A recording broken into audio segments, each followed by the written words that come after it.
that sounds pretty good. There's probably nobody on here because I'm so freaking early.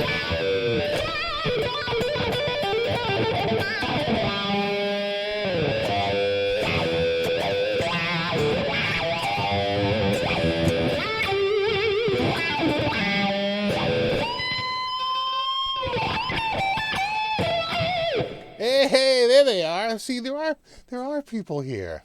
There are people here. Even though I am super duper early.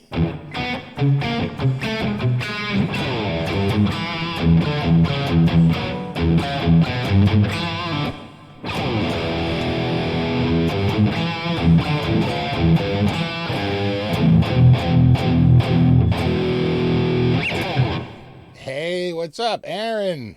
Larry, Ricky, Steven, Hugh, Coots, Dave, Andres, Wendell.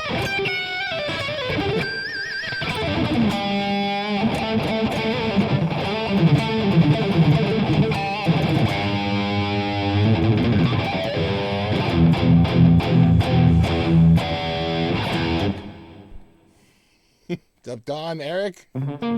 How many guitars now? I'm down. I've been selling them. And don't forget, some are loaners.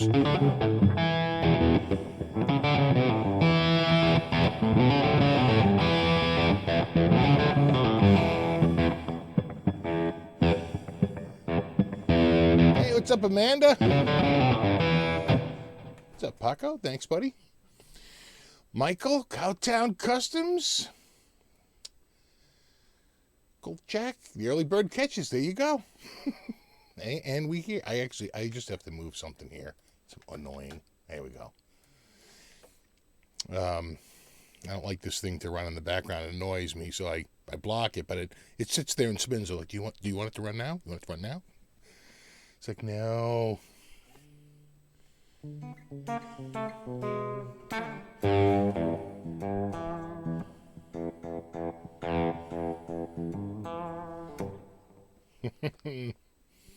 What's up, Gary? Gary's early. What's up, Pete? Tony? And I think I already said hi to Amanda. And we got Kurt and Don. What's up, buddy? Aram, loved you open mic night last week, by the way. Would love to be able to buy full versions of Don't Let Me Down, Dead Flowers. I'd have to go through DistroKid and use them to get the copy, to go through and get the cover. It's doable. It's doable, but you got to do it properly, or they'll take you right down. They'll come after you. But there is, in America, there's a compulsory cover. So I could do it, and that'd be great. So just have to record it. RJ! What's up, buddy? RJ, I got my, I got my gold 72. This is a weird one. It's got three levers on it, right? It's got like a three-way switch, a little three-way under the pedal, right under the rocker, and right, it's like that there. That's it. And this one is really, it's up on the high, it's normal, but when it gets down low, it hits a spot. Oh, you know what? I'm like, it's not hitting it. Why isn't it hitting it? My friggin' cord was under it. Hold on. There it is.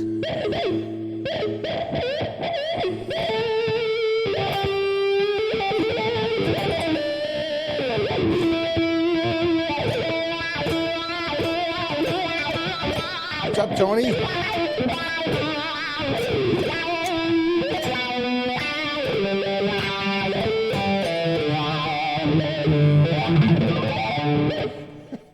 Steve, I was down your neck of the woods last week. Waited 45 minutes to drive through a Chick-fil-A. All the drive-thrus. The Starbucks by my wife's gave up. The line was so long, they just stopped. They're like, no. You know.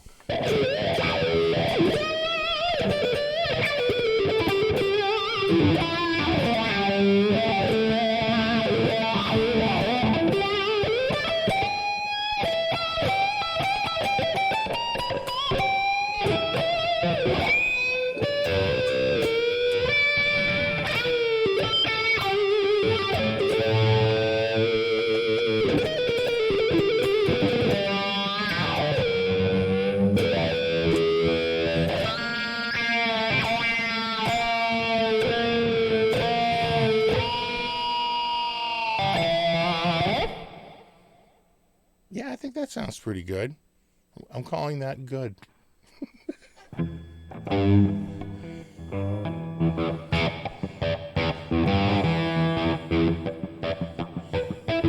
This is the early edition. This is from my friends in Europe. Yo, CET, represent.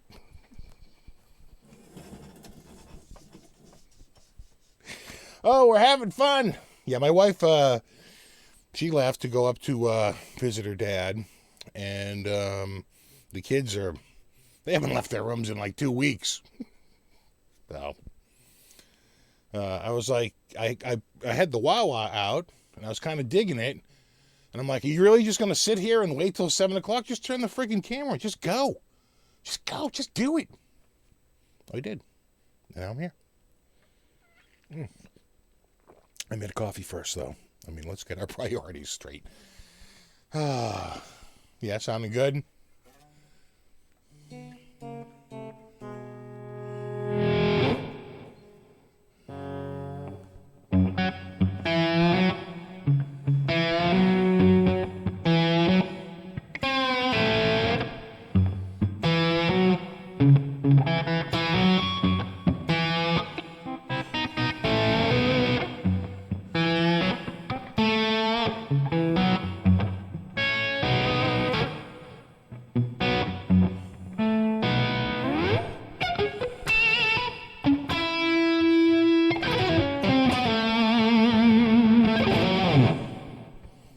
That's not a patch I normally use. This is an EVH patch. I probably did a little last week. This is called Modern Eddie.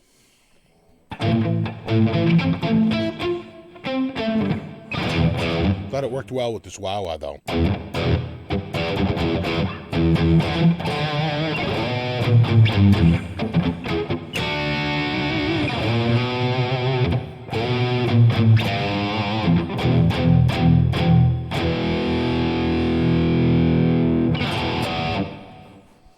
Oh, the coffee is good, though it's a little warm. It was warm yesterday. We actually had the air conditioning on yesterday. But today it was much nicer, much drier, much cooler. So, you know, we're just hanging. We're just hanging. Is the picture all right? Too bright? Too dark? Does it look all right? How's that look? How's that look right now? Is it looking okay? Let me know. How about now? Does that look better? Is it better 1 or 2? Or is it better 1 or 2? Look at that mahogany there, hot shot. You have some serious mahogany. Do. And you got your roasted maple neck. You know why? I really love this guitar. And the same with the Harley Benton. Seriously, same with the Harley Benton. The roasted maple, there's a softness to it. It's not just smooth. All the maples are smooth. Jesus, a gloss neck is smooth. No one's debating its smoothness. It's a softness. It's hard to explain, but it's got a feel, brah. It's got a serious feel.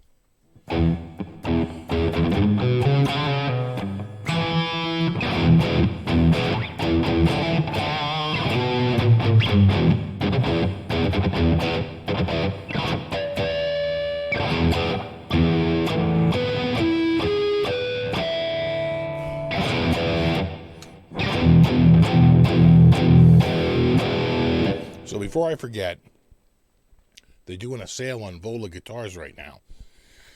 So I have a link down in the description with the sale, and you'll see they got some pretty good discounts going. In fact, you can get, I think they have the roasted maple like this, but it's instead of mahogany, it's the alder body, and it's painted. So it's only like $1,100. I mean, they're pretty. Yeah, it's like $11.99, something like that. Same with the same roasted maple neck, though. They're gorgeous. And you can get one like this. I think they're like 16 and change, right? But if you use, and it should be down in the description. If not, I'm going to repeat it right now. When you check out, if you put in the code SFB10, that's the letter S, the letter F, and the letter B, and then the number 10, that's a 1 and a 0. If you do that, SFB 10, you get an extra 10% off.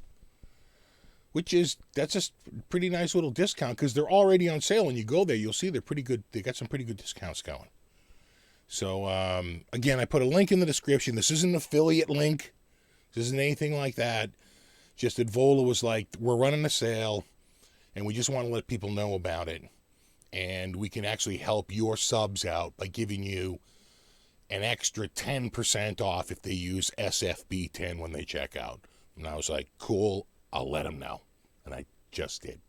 So, there you go. If you're ever interested in a Vola, they're on sale plus the extra 10% off. So, there you have it.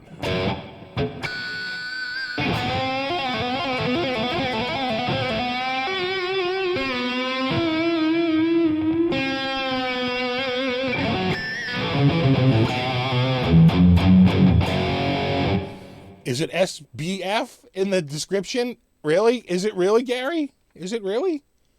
Jesus. I wonder if I can fix that right now.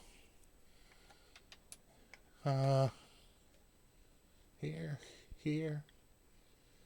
See, I don't know if I can leave this page. Oh my God, that's too funny. Yeah, I know it's definitely SFB. Hold on. I wonder if I can go and do it like right here real quick. Because I don't want to, because I'll forget. I'll leave it. And I'll be like, herp derp. Herp to the derp derp. Now is it here? And can I go to details? I can. Oh yeah, God, you're right. Hold on. SFB 10% off. There you go. And I just saved it. This will take a while to update. I don't think it propagates like instantly, but I did just change it to the proper code. Damn it. So close. Well, at least I'm 25 minutes early. I got that going for me. I did. I just corrected it.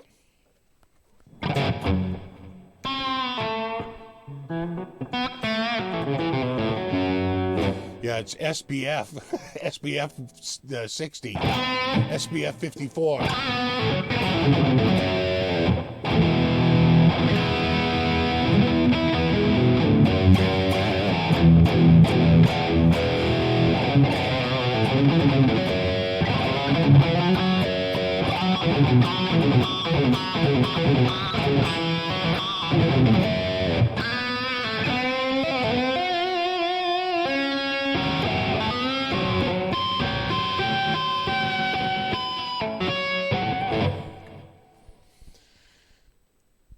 Ron says he saw it fixed right away. Oh, that's good. I figured it might take a little while for it to actually catch up. You know, they sort of put out the. It's got to go through all the surveys. Yeah, teach you to rush on the air tonight, right?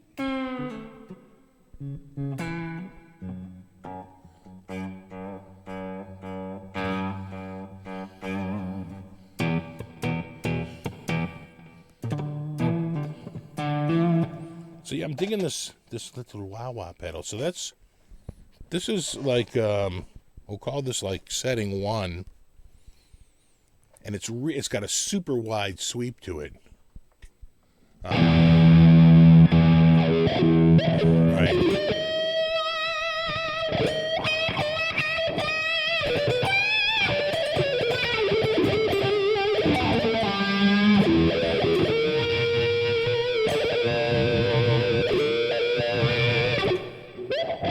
Hear that?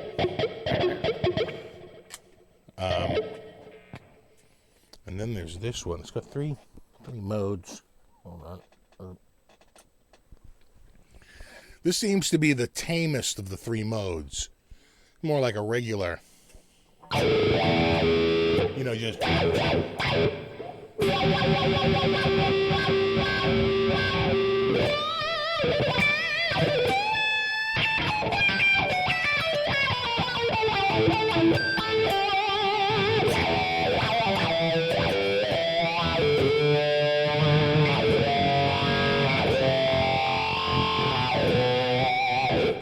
but it doesn't go quite as low and not quite as high. You can tell it's not quite the spread that other one was.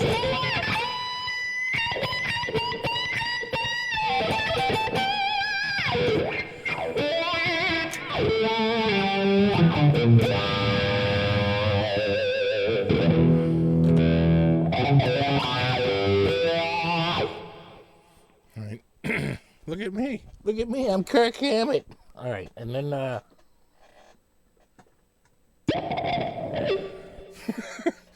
wee wee wee wee. Friggin' orca. And then whale sounds. Listen to that thing. Woo, woo, woo, woo. And then this is the third mode, which is again a wide one. It's got this.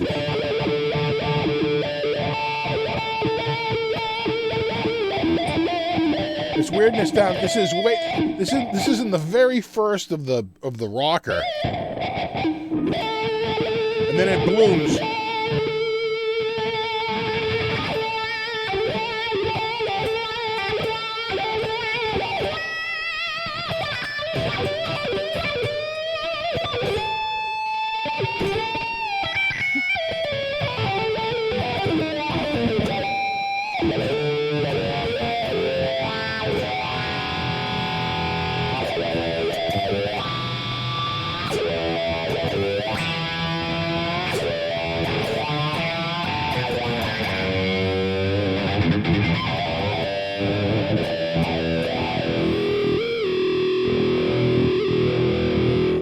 Like a goddamn Peruvian throat singer.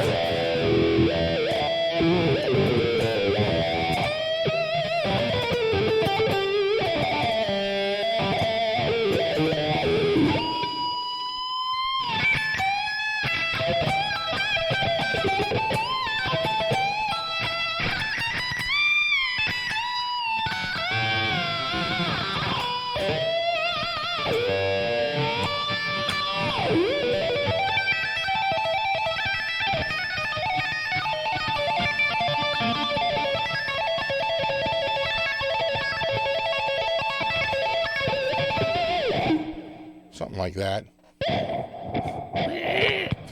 I don't think I could live with that rant though. The middle one is the tamest of the three. I think that was the most outrageous one. Right? I think that's the craziest of the three, and then this one. And I guess, from what I understand, you can open up the bottom and really get lost, right? Just in case your day wasn't full enough. You spend 4 or 5 hours tweaking the pots and the dip switches of your friggin' wah-wah pedal.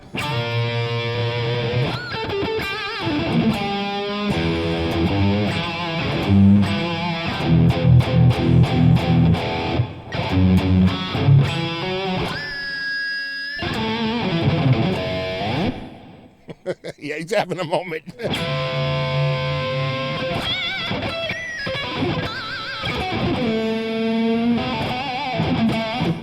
Quentin says, what pedal is that? Glad you asked, Quentin. Let me introduce you to the Friedman Gold 72. The Friedman Gold 72. This is the box it would come in. It would say, buy me. No, it's a wah-wah pedal. I don't know. Jesus. Can I bring it up here? I gotta go boom, boom. Watching a lot of Tropic Thunder lately. Yeah, that's pure gold there, boys. There's your switcheroo right there. See the old switcher? The old switcheroo right there? There she blows. Yeah. It's a wah-wah pedal. It's not just wah-wah. It's two. It's a wah-wah pedal. It's not a wah pedal. It's a wah-wah pedal. It's a difference. All right. Technically, I guess it's a wah-wah-wah pedal. I mean, if you think about it, which I'm trying not to. All right, hold on. I pulled out your power there, hotshot. Oh, there we go. Okay. All right, back to the floor you go. Okay, hold on. Hold on. There we go. Let me just put that right there. And there we go. Really like that. That's the Harley Benton power brick, for pedals. Saves me from having to run a line, and the isolation helps really keep the noise down. It's completely isolated. Not big on wah. I like wah. Not all the time, though. Looking your way, Kirk. I like a Van Halen level wah. I think he used it at just the correct amount of times. Hendrix.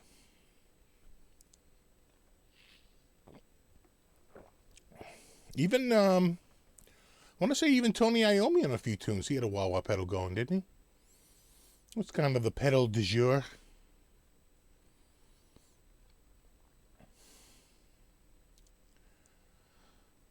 Friedman stuff is very cheap and affordable when you consider the value you get for it. I agree, Eric. It's amazing.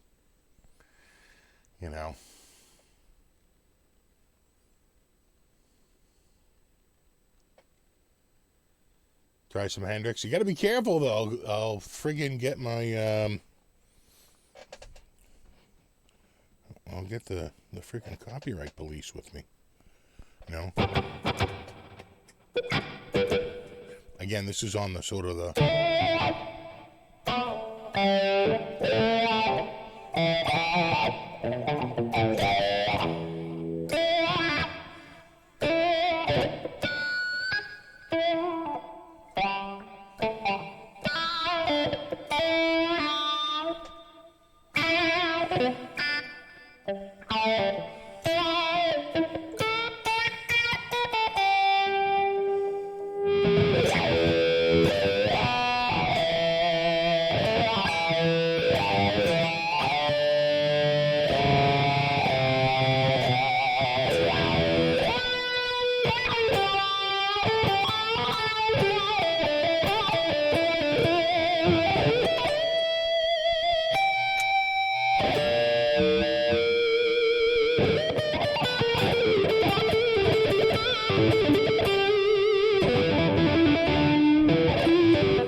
What's up, Ben Coombs?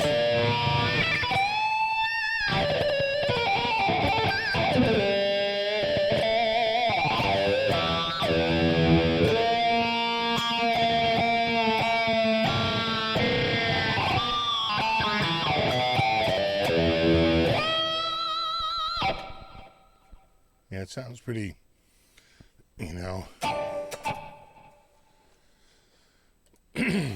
I mean, what we could do is, what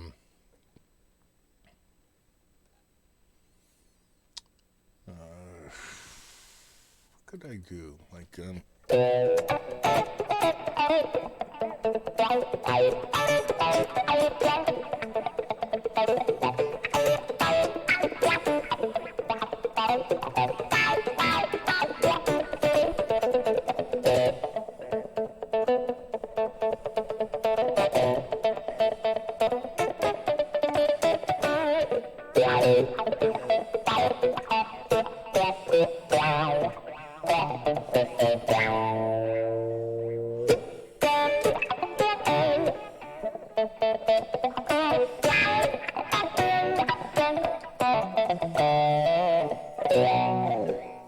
something like a little, like that's got a lot more mid-push to it.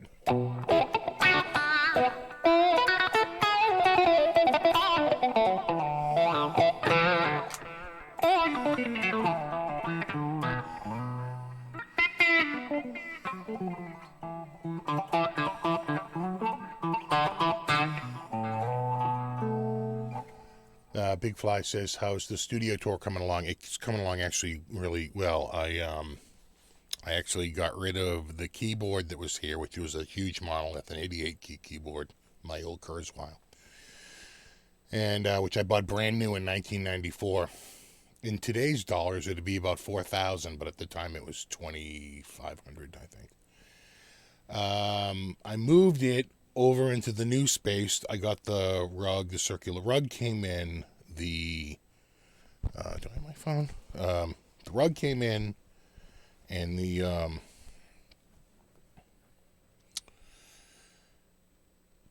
I got a wall hanger, and hold on, I could probably call up.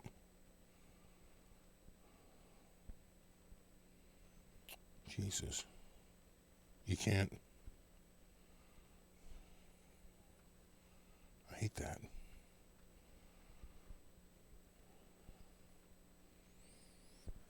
Yeah, I don't know if you can see it. I'm trying to. Hold on. You know what? Let me put it to the other cam. I bet you'll see it better.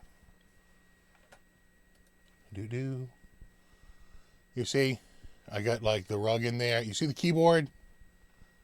The keyboard off to one side. Here you go. Now you can see. See the keyboard off to one side, and the rug is in the middle.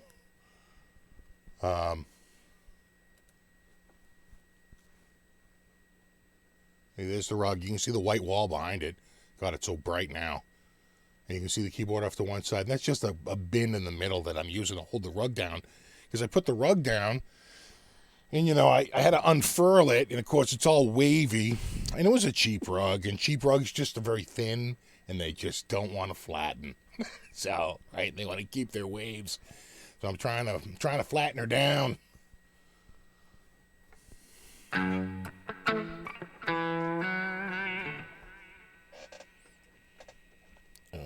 Okay.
So to answer your question, it's getting there, and I'm hoping to get it done real soon. I actually brought another keyboard upstairs to the attic.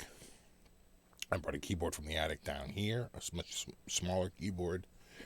I'm really trying to clear this area out for just recording videos. I just want a thing where everything is done and I stop friggin' moving crap around. Oh, someone was asking me the other day about the cats. The cats are friggin' awesome. So,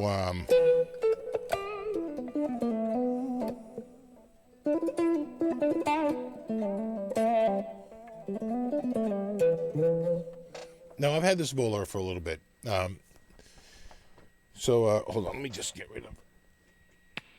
There we go. So those of you who have cats know that once in a while a kitty alarm will go off, right? And it's something's up, right? Your cat's like just meows like crazy, meow, meow, meow, meow, meow, just like your dog. If your dog owners, if your dog starts barking like crazy, something's up. Like, what is it, boy? Right? So it's like 4 a.m. a few days ago, like 3 or 4 days ago, maybe 5 days ago, and kitty alarm went off. The younger one, the girl cat, and she's the one that's real shy.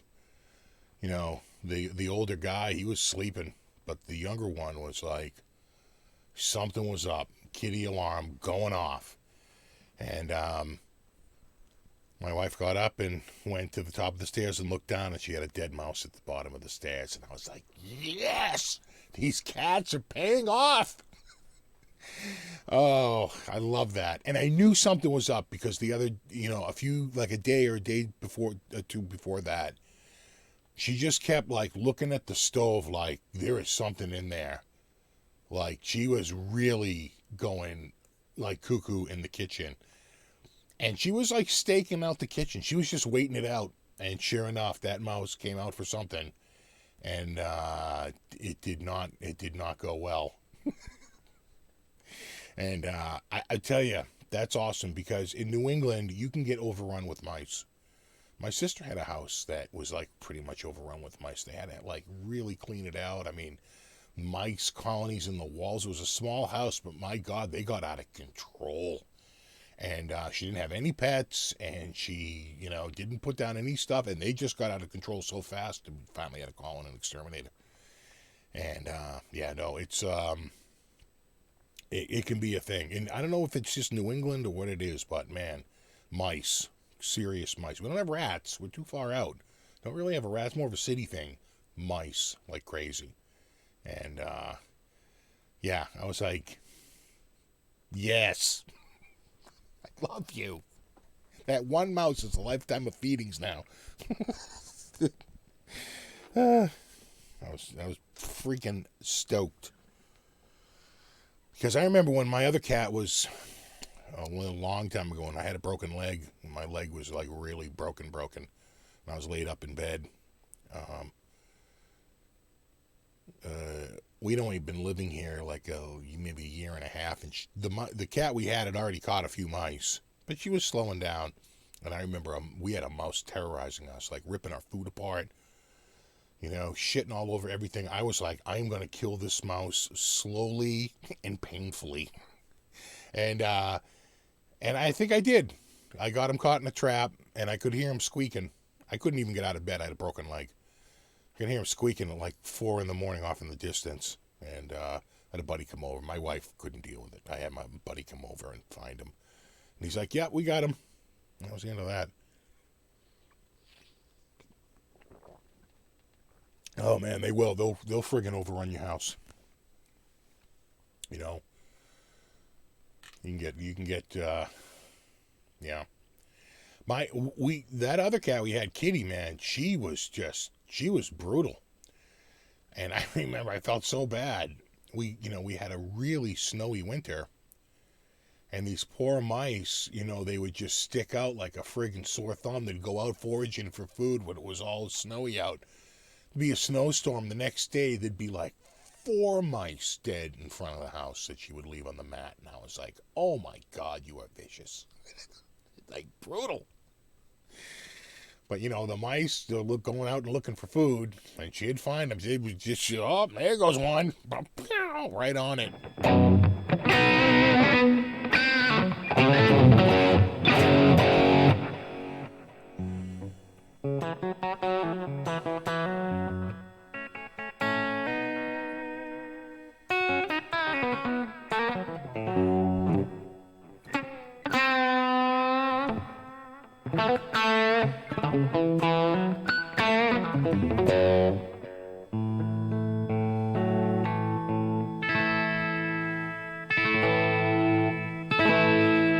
This guitar sounds so good.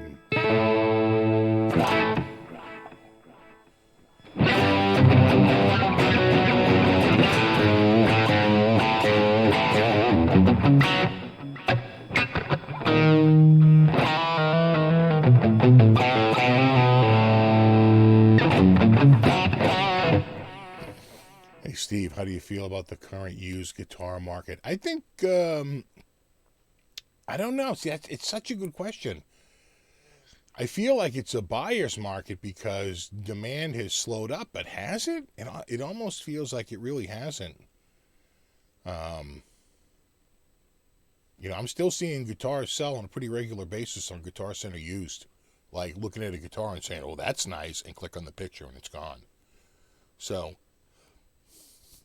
a guitar that I know to be a good value, I'm looking at it, just in the listing, when you say, like, show me, do a search for, like, Fender Strat, or just Ibanez, or just PRS. And then you filter down just guitars, so you don't have all the amps in there, all the Fender amps, or the Fender guitar, the PRS amps, or something like that. You're trying to stay focused.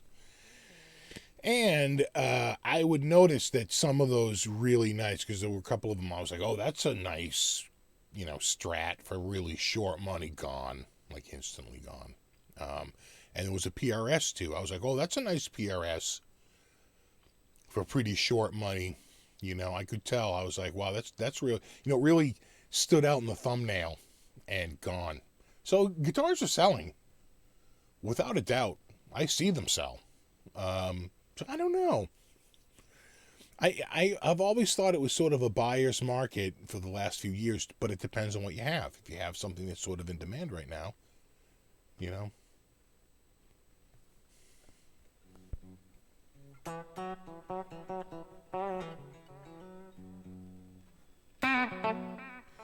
Steve, what do you think of Fender Ventera? They seem to be nice. It's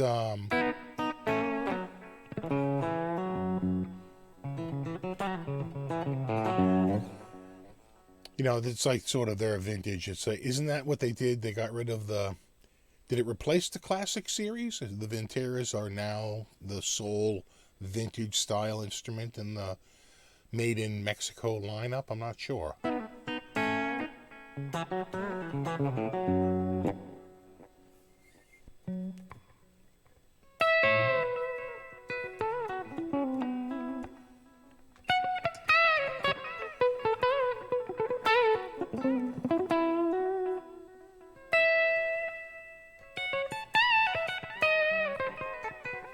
Yeah, Alan makes a good point. So many guitar centers are closed that the supply chain is a little constrained right now, right? Because you can only buy guitars at stores that'll ship them. And some stores will ship even though their doors aren't open, but that's very few, right? Pretty much if it's listed, it seems to me like they'll ship it.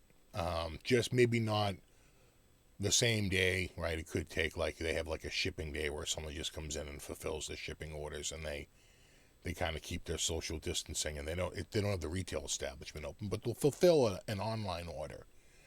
But other stores, not even that. It really just depends on the place. So it seems to me like if they're making a listing on Guitar Center Used, that it's available to ship at some point. If there's absolutely no listing, there's no Natick listings at all, there's no Braintree listings, no Massachusetts listings, no Boston, none of those. They're all, taken down.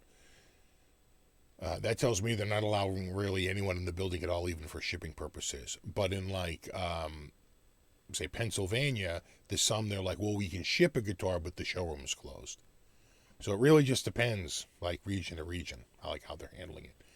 But, you got to remember, in Massachusetts, we're one of the smallest states in the nation, and we were fourth for the number of cases. Right? We're just so densely populated. It's like everybody's on top of each other in this state. If you got a 6,500 square foot friggin' lot, you're doing pretty good.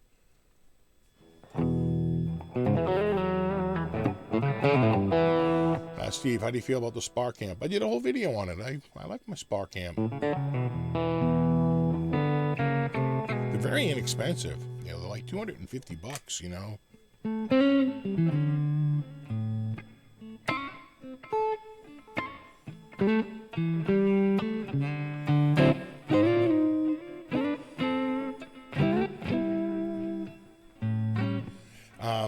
I heard that they added some functionality to it, but I've been cleaning up so much, I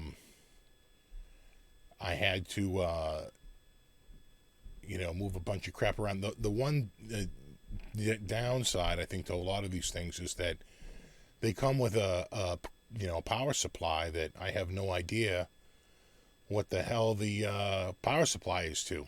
Power supplies used to be made in-house, or they had enough of them made that it had the brand name on it.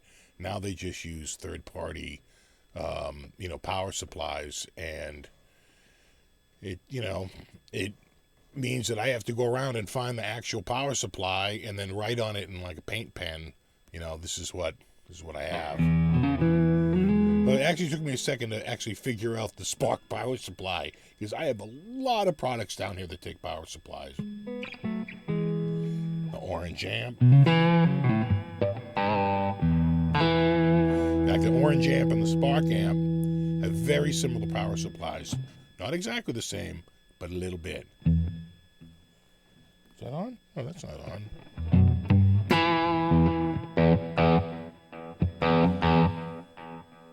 I almost hear like a whining sound. Oh, thanks, Mike Buckingham, man.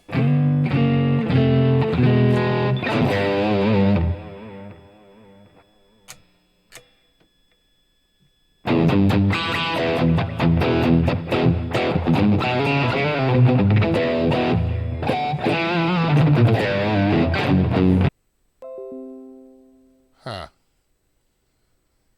Am I back? What the hell was that? Did I lose you there? Am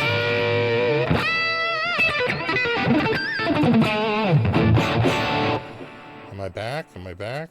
I think I'm back. It says I have an excellent connection. I don't know what the hell's going on. I don't know. It just all of a sudden came up and it says OBS is disconnected. Then it just said OBS is reconnected. And I was like, what? Okay.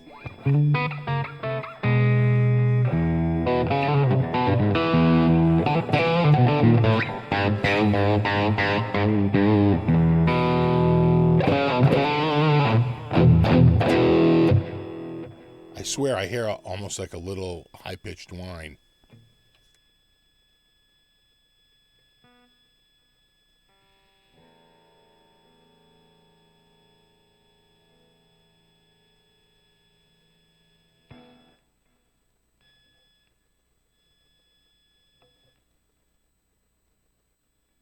Is it the wah-wah pedal?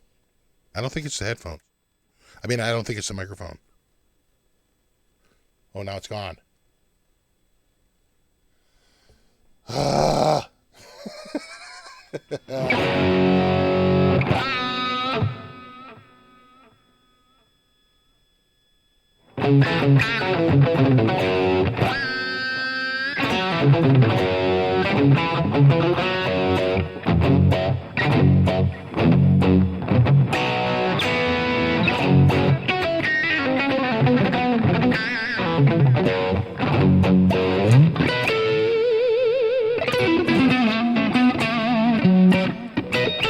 Well, it is single coils, but I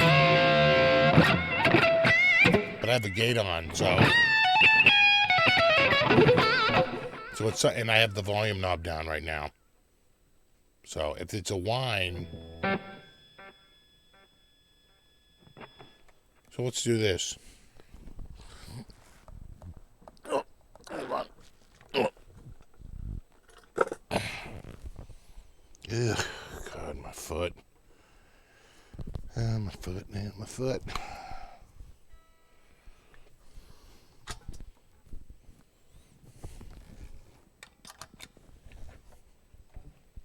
It's the pedal.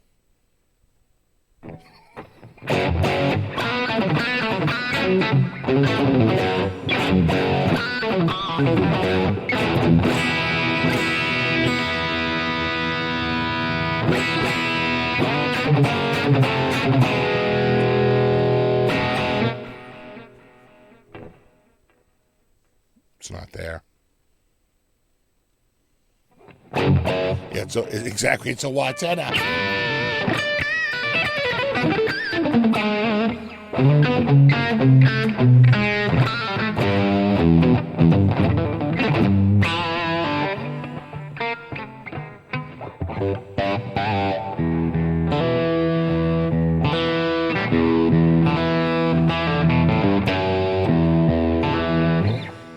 If you were going to buy a Les Paul model, what model would you buy? I probably would get the classic 60s. It'd be hard to choose between the 50s and the 60s, but I'd probably go 60s because it'd have a little bit smaller neck on it. I probably like the neck on that 60s more than I would on the 50s, just knowing myself.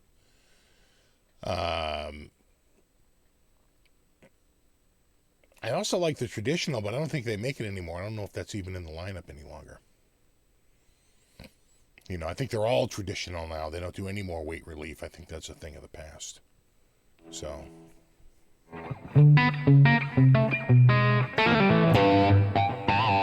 It's a, the power supply is a battery. It's a lithium battery from Harley Benton. So it could be that the power is a little noisy, but usually DC power like that is pretty damn quiet, right? Because it's not connected to AC in any way. It's completely disconnected. It's been charged. It was charged like, actually a couple of months ago. They hold their charge like forever. And it's got like, it's still showing like 4 full LEDs of power, so it's pretty charged up. It's like a 4,500 milliwatt lithium ion battery.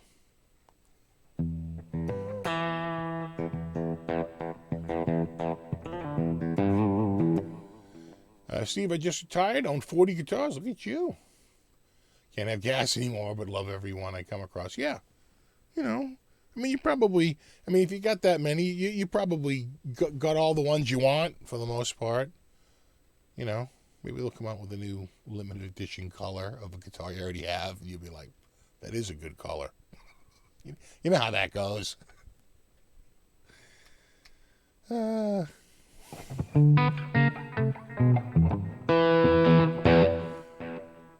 James says he has a 1960 reissue LP and Cherry Burst. He loves it. Yeah, that's why I played both. I played the 50s and the 60s when I was at TGU 19 last year. God, none of that's going to happen this year. I don't even think I could fly to Germany right now. And I remember that the 50s definitely had a little bit thicker neck on it, without a doubt. The 60s was the slimmer neck. And the 60s had a really nice flame top, and that particular one they happen to have there, where the 50s was a little bit more of a plain top. I think it was a tobacco burst in the 50s, I forget now. Or maybe vice versa. It could have been a gold top, But it was they were both really nice. I got to find that footage. Get that out at some point.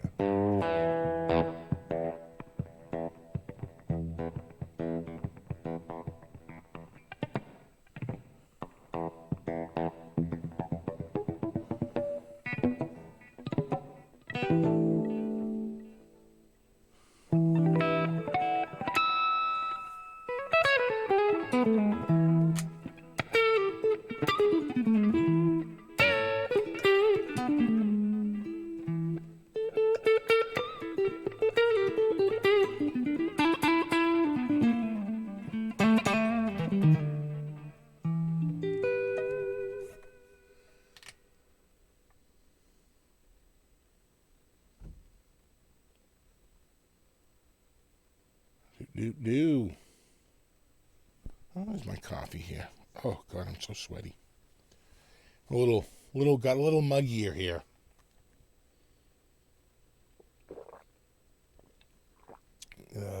Steve Buckethead. I love Buckethead. I think he's a great player.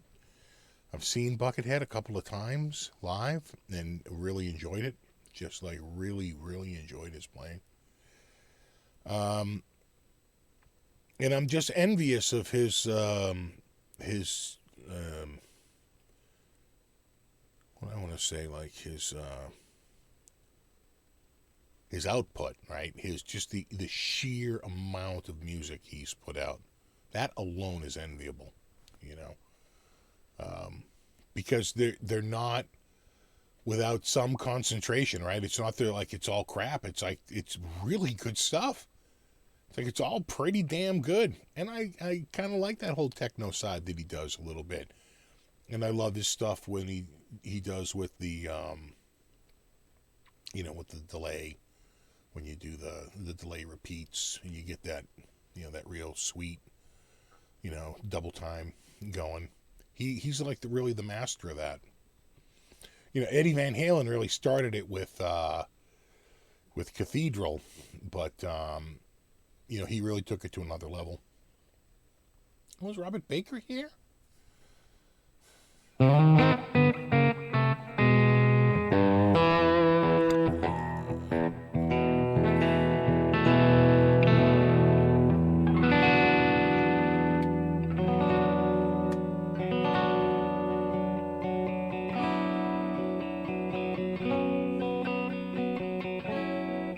What is it?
Somewhere.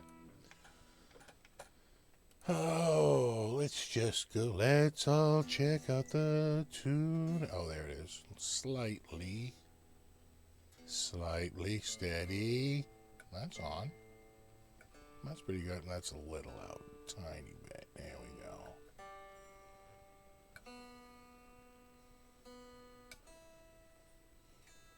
Like to be in tune. If you can, I recommend it. It's so close, but I don't want to, you don't want to shoot, overshoot it here. Would help if I was turning the right knob here. There we go.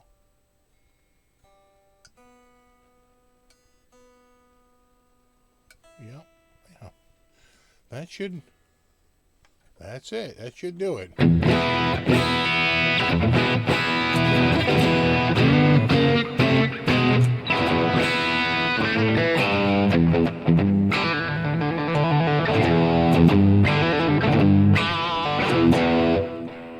might have to go to where's me standard patch?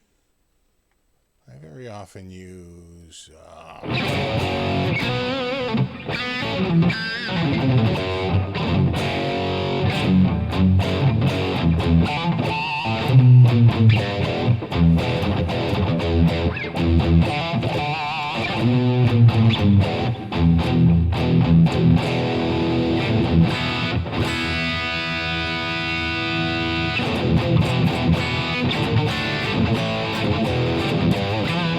Gotta make sure my levels are right, because I set it for the wah-wah pedal, which seems to have a little bit of a gain boost. Oh,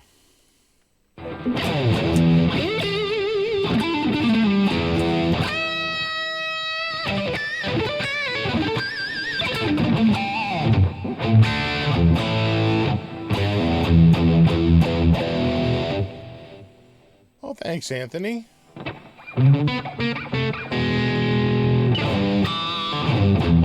Exactly. Welcome to the tuning channel. All tuning all the time.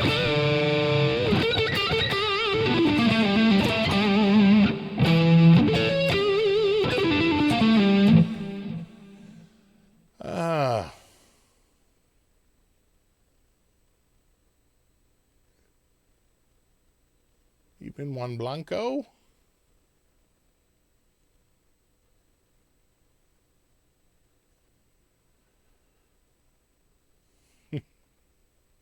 I tell you, I had a, Ben mentioned tuning a 12-string.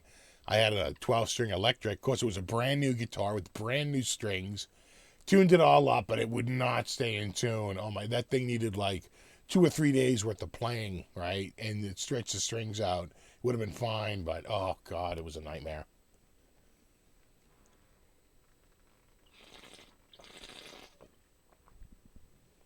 The guitar volume is way louder than my volume.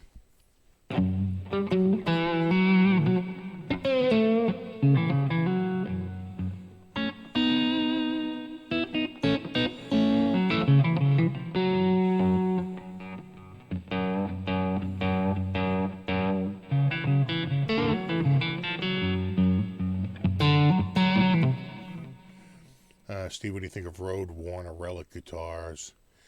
I think that the ones that are done at the custom shop level always look pretty good. They know what they're doing. It's a real science and art behind the process. And they do it to guitars that are finished in nitrocellulose lacquer. And that lacquer is just so much more brittle and easier to crack and more fragile than polyester. But what happens is people try to do it to polyester guitars, or they try to do it with machines, and it always just looks either fake or just weird. It's like, why would you do that to a guitar? Looks like it's been hit with a grinder. It doesn't look like it would really look, right? Those old finishes, they ran away from them because they weren't that good. We love them because we think it makes it sound better, or it certainly looks cooler when they get all aged and look crappy. But in terms of durability, polyurethane, polyester is just far more durable. It's like not even close. And so those are unfortunate because when you see those, they never really look quite right. They do just look like they were hit with a belt sander or a screwdriver. The nitrocellulose ones can look pretty good.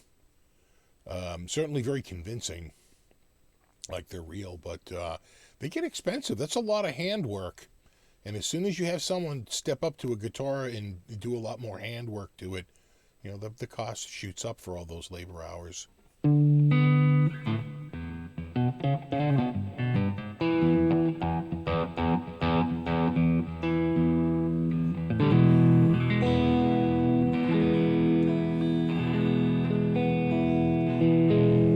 That sounds good.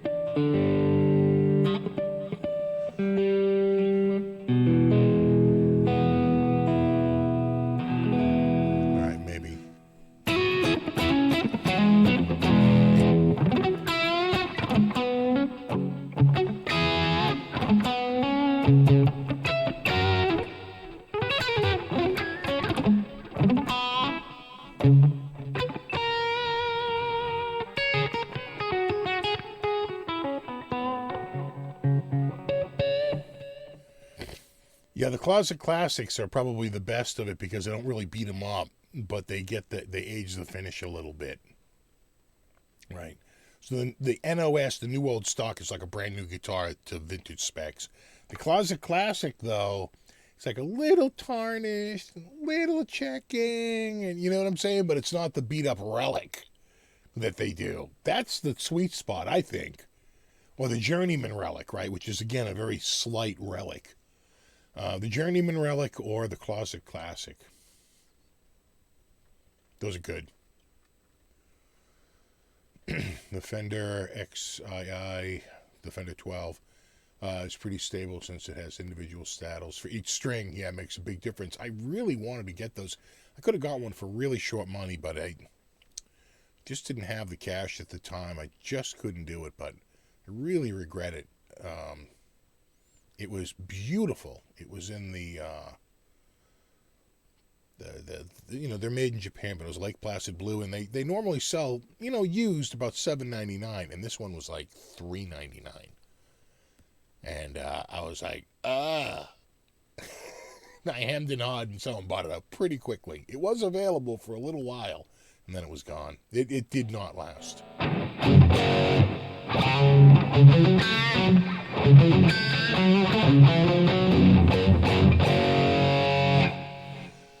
Do you like the feel, and can you give the price range on Vola guitars? I love the feel of this guitar. I tell you, I've been playing this one a lot because I was saying earlier, the neck is so soft. It's just so freaking silky. It's like satin, but it's not. You know what I'm saying? It's like, it's like cashmere, right? You're like, oh, that's nice, right? You can't stop touching it. It's so freaking soft. This is, I think, 16 and change. I put a link in the description. You can find out the prices of a lot of their guitars if you just click that link. That's not an affiliate link or anything. That's just like a place that sells Volas, I think, in Nashville, Tennessee. It's like their big Nashville dealer.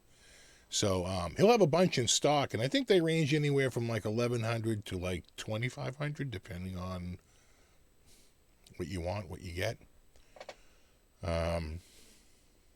Except like the USA Custom Shop. Those are really expensive, but I don't think he has any of those. Those are like a reference. Those are, they don't make a ton of the USA Custom in the line. They're mostly MIJ. It's like a 70-30 split, or maybe even an 80-20 split in terms of sheer volume.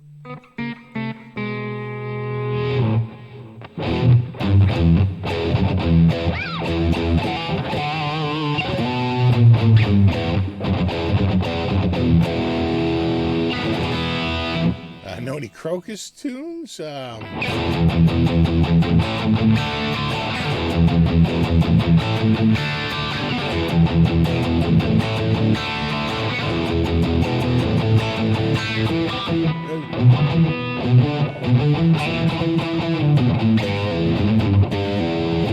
Right? Is that?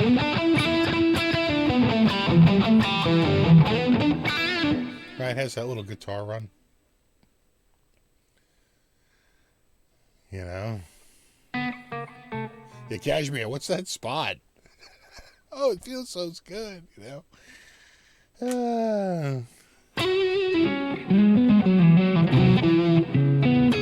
But I think the reason why it's so soft is because it's roasted maple. There's just something about the roasted maple that's really... You know, the Harley Benton is soft too.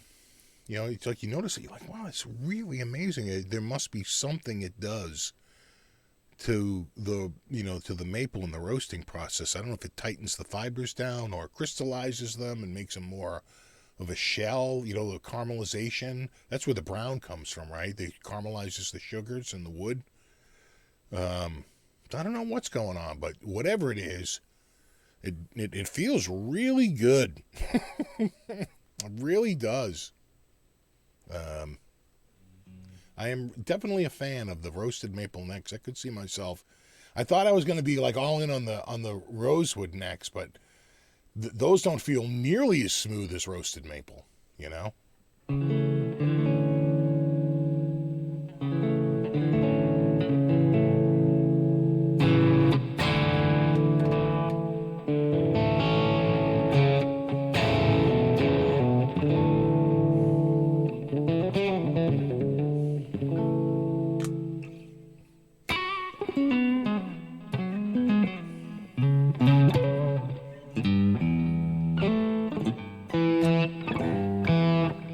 Peter says, agreed, the roasted maple neck on my 2020 Wolf King Standard is like that. Yeah, right. It's like there's just something that, it's like just the surface feel of it. I don't really know.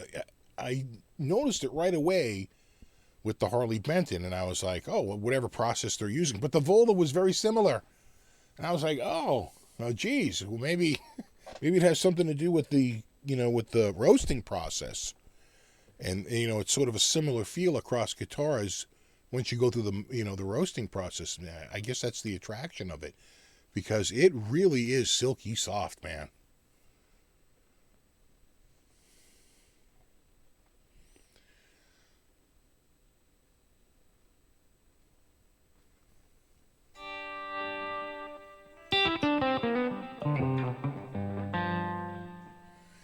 Hey, Steve, in all your years working at the music shop, any tech show up that really stood out for its time?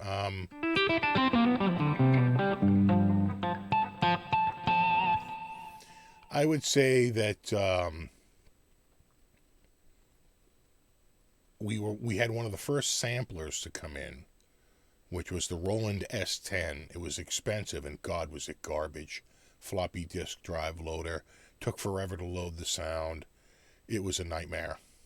But it was cutting edge. I mean, at that time, that was really cutting edge. What else did we get in? We had a Boss. I remember we got in the Boss ME5, right? That was the multi-effects unit. That was really huge at the time. It was to follow up to the Roland GP8. So the GP8 was the rack mount unit, and then the ME5. All the rage at the time was like the Yamaha SBX90. That's what, I mean, Mike Stern still uses a pair of Yamaha SBX90s, That's tech from like 1983, 1984. And, but we weren't a Yamaha dealer, but I remember those were all the rage. I'm trying to think what, I remember getting in a bunch of ART multi-effects units, and I thought some of the Digitech units, they were coming in fast and hot. I mean, it was like, oh, this will do 2 effects, this will do 4 effects, this will do 8 effects, right? They just started to really outmaneuver each other as much as they could. The thing is that they all really sucked for distortion. The distortion was never good. ART's distortion was garbage. I don't even think Digitech tried on some of the earlier models. I had a Valve Effects that had, some pretty decent distortion because it used a real 12AX7.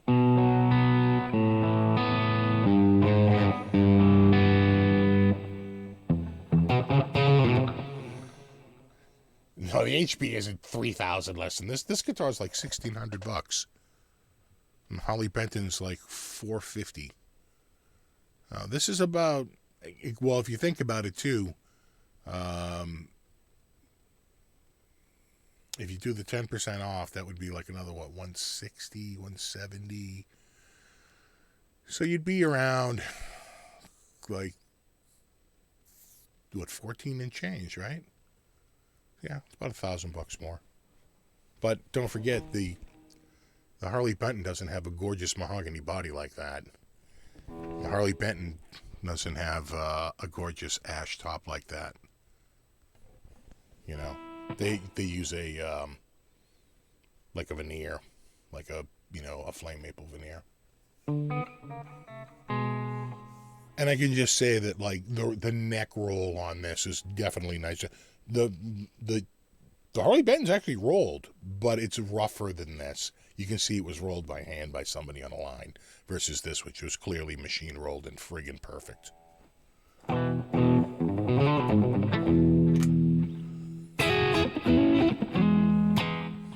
Were you at the store when synths were on the way out? No, when I was at the store, synths were really hot. I was there, in the age of, the Yamaha DX7, the Roland D50, the Roland U220, the Korg M1. Those are all like that era. And the Korg M1, I believe, is the highest selling synthesizer of all time. It was previously held by Yamaha DX7, and then it could have been beat by the Roland D50, but I think at the end of the day, the number one best-selling all-time synth was the Korg M1. And then they started to go away because you can get a computer one that's pretty damn good. Hardware synths went away. It was the rise of the software synthesizer.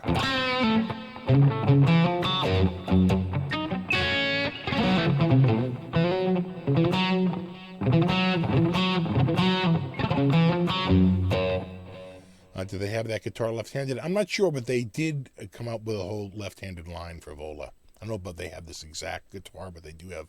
Vola does have left-handed guitars.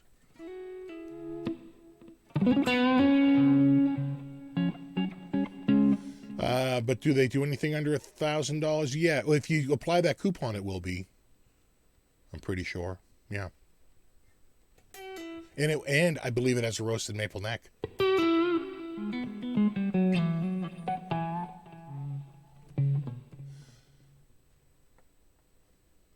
What's up, David?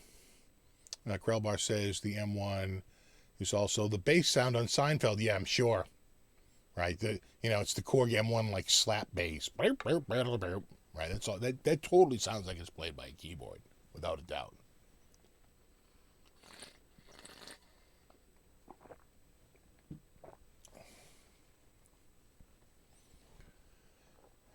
Mr. BHB Jr. says, I have a Korg GA20. That's old school.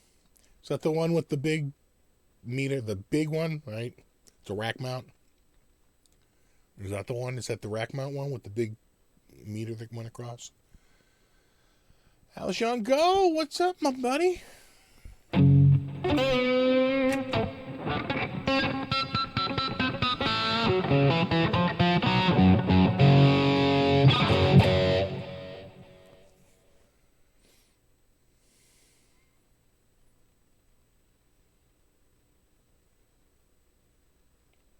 I tell you, Aljon,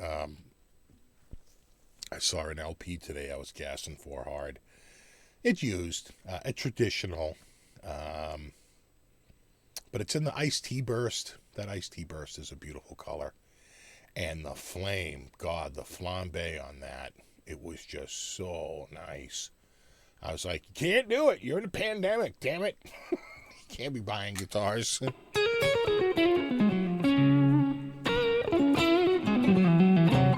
I gotta say, though, it did look nice.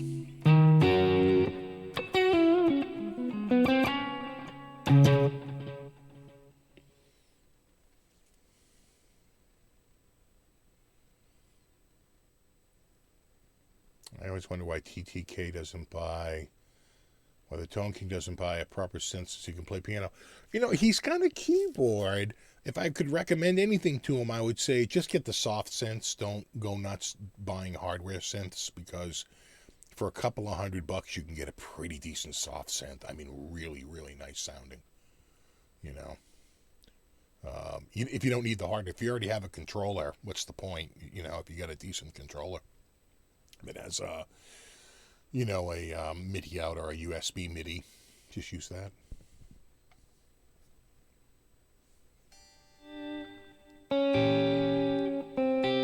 Steve, Behringer's synthesizer are very good. I heard that. I heard Behringer's been getting some crap because they're like basically taking like designs where the patents have run out. Patents only have like a 20-year run. And they're basically just, reissuing classic Moog synthesizers but made in China, and have a few extra bells and whistles, or classic like, vintage synths. I thought there was another one that they used. And it was damn good, and it was short money. And purists' heads exploded. And I was like, oh, damn, huh? Yeah, no, I heard about that. And then they have that, what's that one, the Deep Mind? It was like they're like sort of digital / analog. It's like sort of like true analog, but it has like digital storage. It's pretty interesting. Yeah, Behringer, kind of being a bit of a disruptor.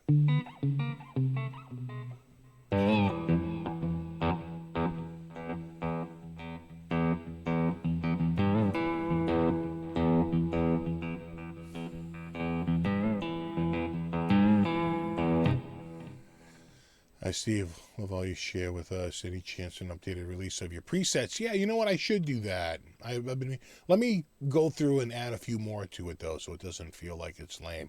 And the other thing I have to double check is to make sure that if you don't have any of the extra packs, you can still use the patch.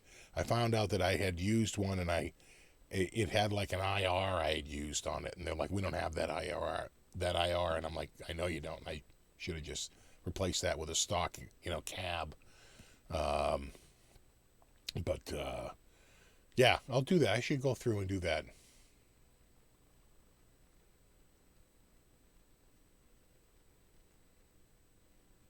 This, mahogany body, maple neck, and an ash top.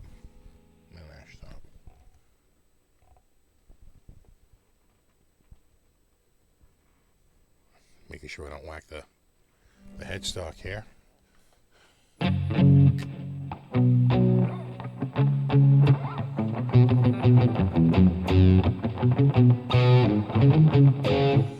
Steve, have you ever used an EBow? I have not, but they've always intrigued me. Marchena is way into the EBow.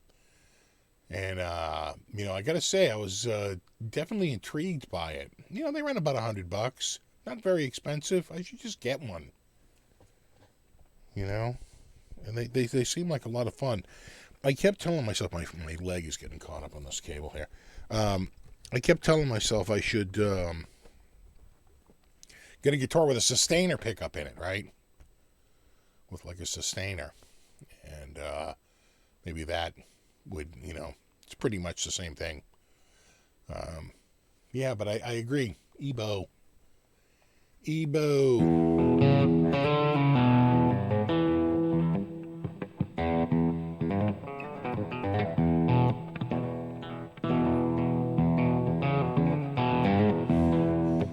Release any of your own stuff. Yeah, I just got to finish it. God, it's like the world's slowest album. Yeah, it's getting there. Just like the studio thing is getting there. I can see change, but God, it never seems to. Everything's so slow. It takes forever. Thanks, Chris.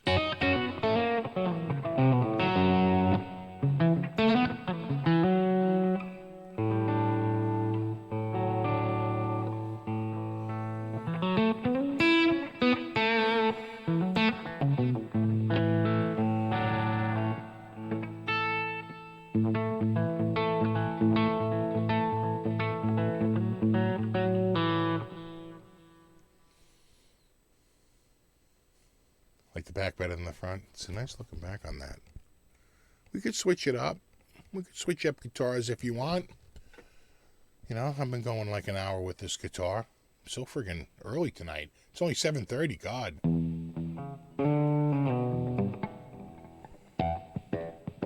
If someone doesn't name a band Social Distancing, it feels like an opportunity lost. That's all I'm saying.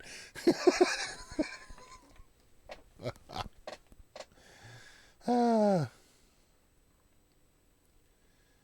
Winston says Vola and Reverend have been on my radar lately. Yeah, Reverend also makes a great guitar. They both, they both great companies. And again, Reverend's big with the roasted necks. He was like one of the big advocates for roasted necks pretty early. So if you like a roasted neck, he definitely has them. Hey, what's up, metalhead hippie? Steve, are dual carbon truss rods better than the roasted neck? What's your opinion? Well, I think they all. This might have it too. I think they do they all have a two-way truss rod, right? That's key. So the truss rod should be dual action, not just one direction. That's massive. That's modern tech right there. So it's got a dual action truss rod. When Fender came out with theirs, they branded it the Biflex truss rod, but it's just basically a dual action truss rod. And I don't know if they do it on all the models, but I know some of the models have the carbon inserts, like you say. They do the carbon. They're just like little carbon rods that go in, just to stiffen up the neck and just to help keep it from warping. But I don't know how many guitars they do it to. I don't know if they do it on all the Volas or just like the USA ones. I'm not really sure. I know they all have Biflex truss rods, though. And, you add that plus a roasted maple neck, and, geez, you're pretty stable.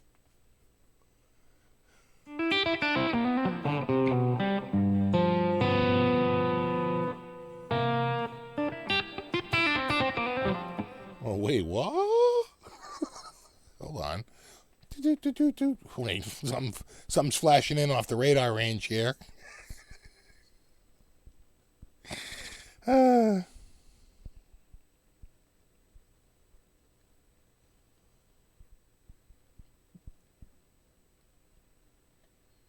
It's nothing I can talk about.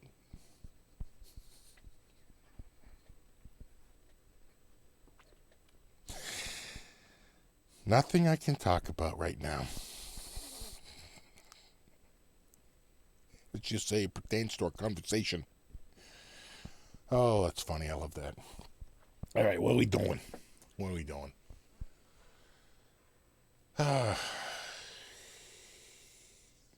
Yeah, exactly. The band Social Distancing will have to wear surgical masks, right? Right? If MCPPE doesn't come out again, it just feels like an opportunity lost, right?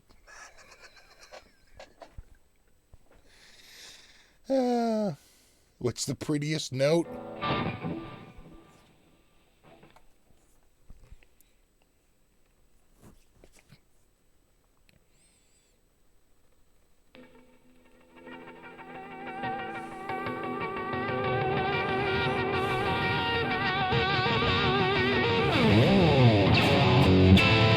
F sharp. Everyone knows that.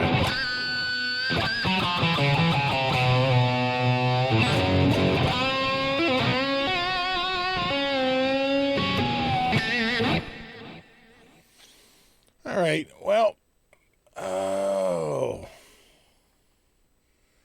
No, I didn't win the lottery. I just got a bit of news. Bit of news. Think you talk about something, and someone texts you, and they go, oh, interesting. Oh, wow. What do you know?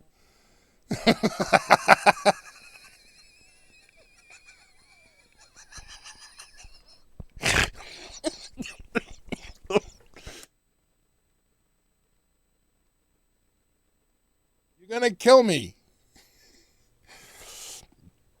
Oh, dude. Really? Damn.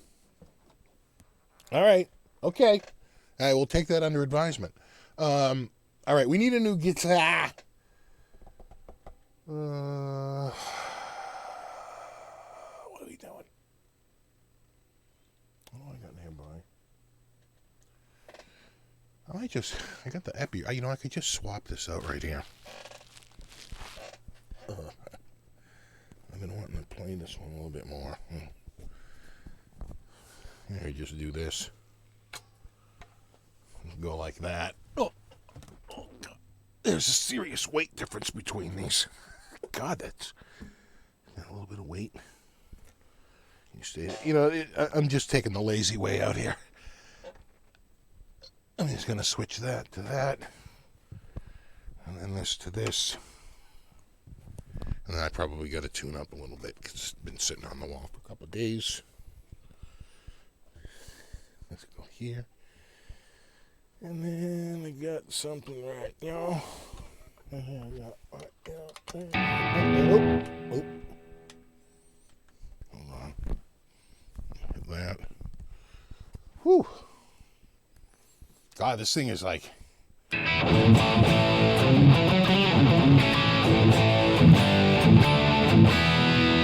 Yeah, that's pretty damn good. You know?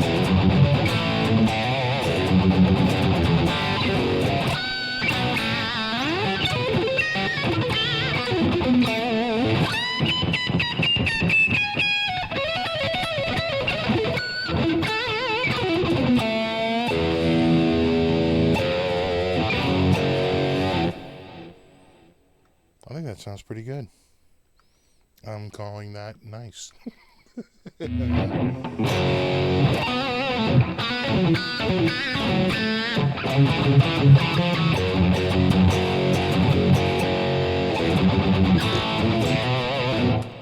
Plug that wah-wah back in and get our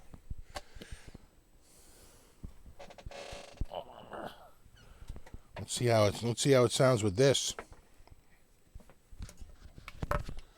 And then we just gotta plug this.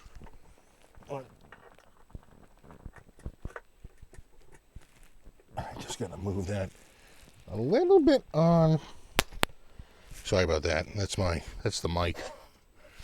That's the battery container. When it hits the ground, it makes a cracky sound.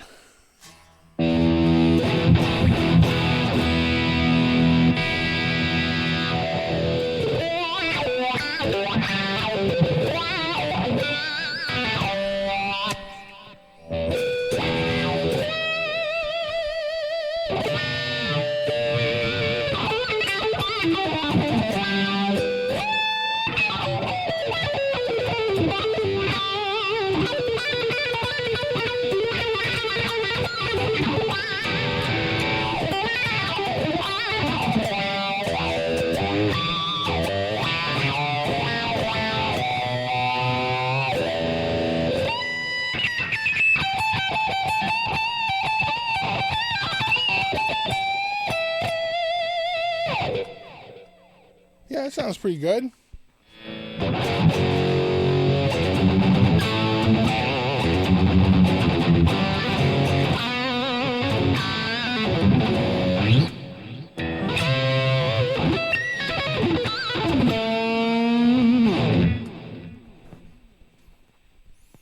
I like this one. It's got some weight to it. I mentioned that? Oh God, hold on. It's not you, it's me. Hold on. Oh, I see my problem. All right, hold on.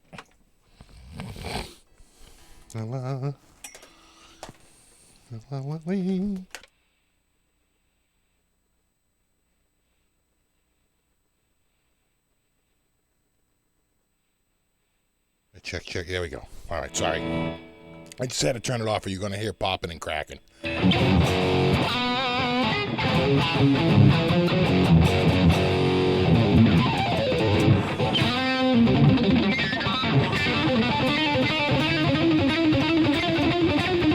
He's having an episode.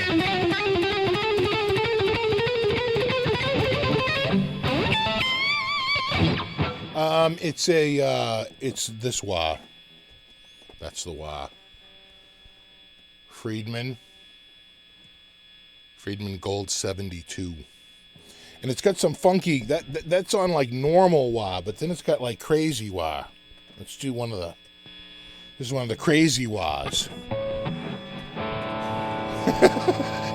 Yeah, you know what? I kind of like the Wade Aljon, and I'll tell you why. Certain things are supposed to be a certain way. And when I think of a Les Paul, I think of a heavier guitar. You know, when I think of a light Les Paul, it's just, you know, it might be a little bit easier to hold it for the long term, but it doesn't feel right? There's something to be said about the weight of the guitar being part of its identity, right? So people do that with Strats. They want them super light. Not me. I actually like a little bit heavier Strat, but it depends. Again, I guess maple neck, I like them lighter, but rosewood neck, I like them heavier.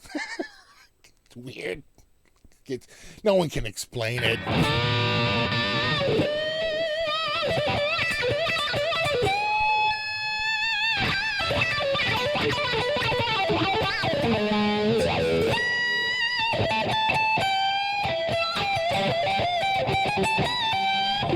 Ah, jeez.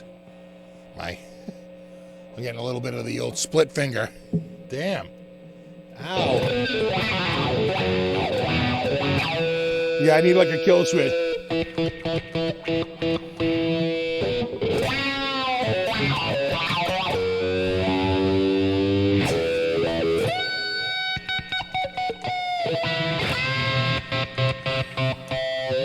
I almost feel like you need this other one open a little bit.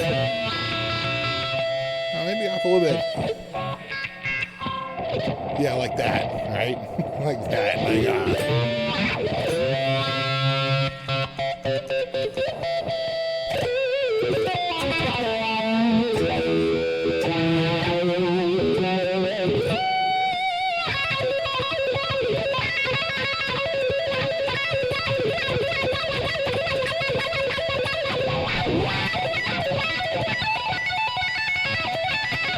Ah!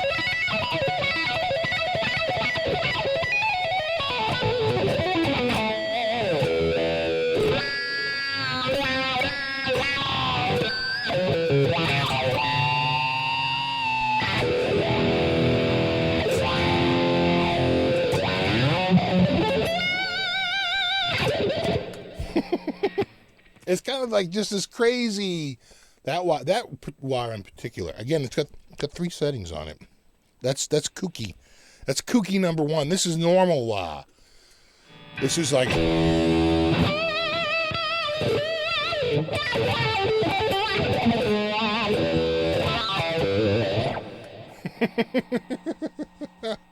You know, and then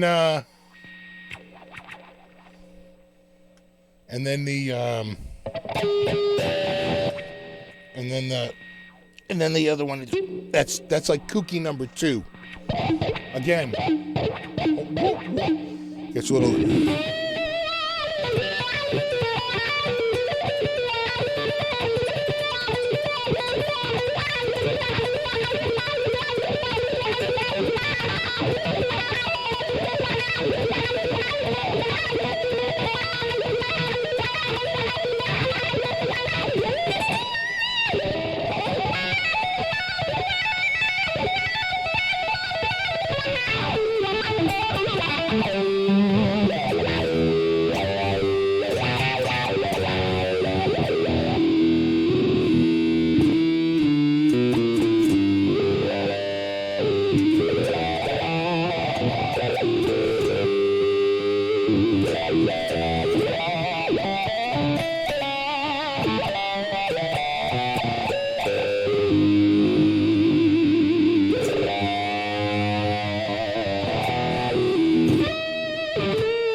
And that's the wah with the Epiphone. Remember, that's different. I had a different sound last time. You gotta remember that's with dual heavy rig.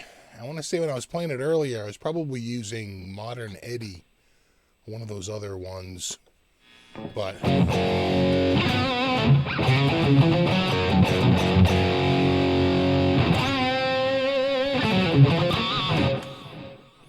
I think it sounds good. That's just me. It's like, you know, yeah, I love you some wah, right? Can't go wrong with wah. You know? And then, where was that one I had? I had one. Let's go to that one that was like a little, you can hear that thing popping now. It's not super quiet. Let's go to, might be, yeah, I can see it. Oh, yeah. I'll bet I could put, well, anyway. I was going to say I could probably throw a gate on. We'll knock it out a little bit. But, okay. So this is a much more, like, mid-range. But, you know, we'll do this.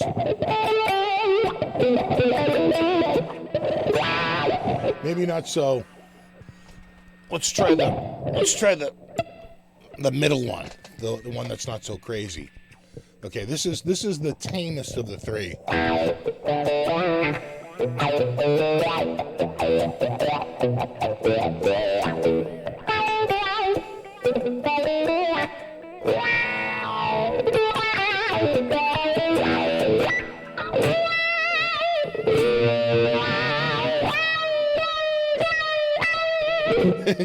Aljon, the wah is part of my style. It covers up my sloppiness. Yeah, we all got the same memo. Signed, Kirk Hammett. Oh, thanks, Das Metal. You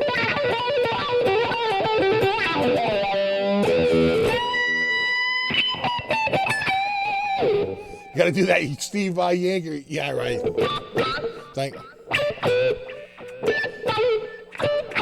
It's like whap whap.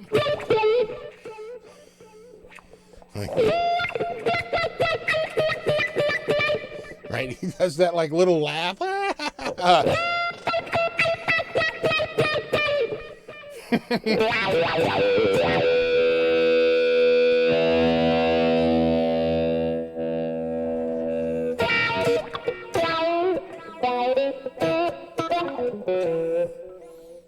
I wonder if this would sound good clean, right? I mean, just out of curiosity.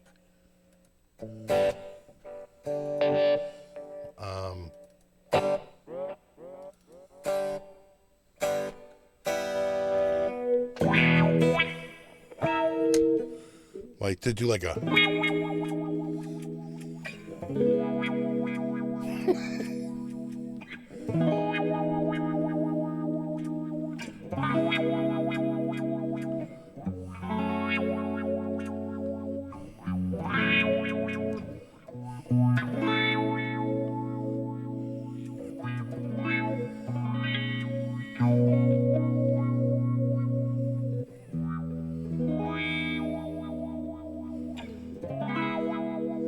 it's like friggin' Muskrat Love over here.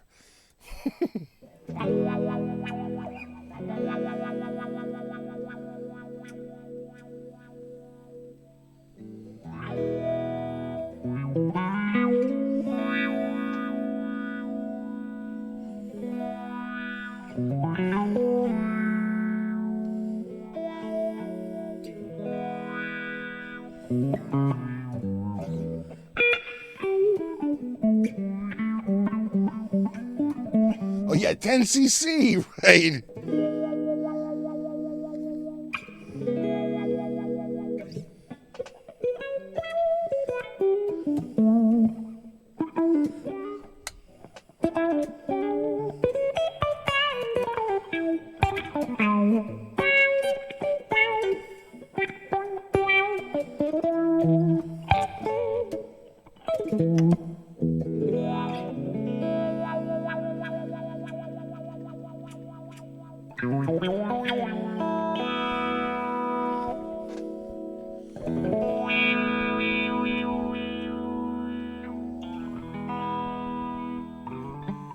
Yeah, Muskrat Love, exactly. Oh, thanks. Yeah, right, a little Barry White. Baby, come back. You can blame it all on me.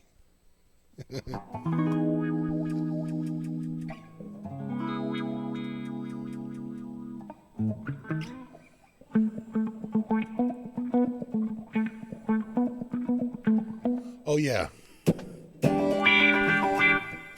Right.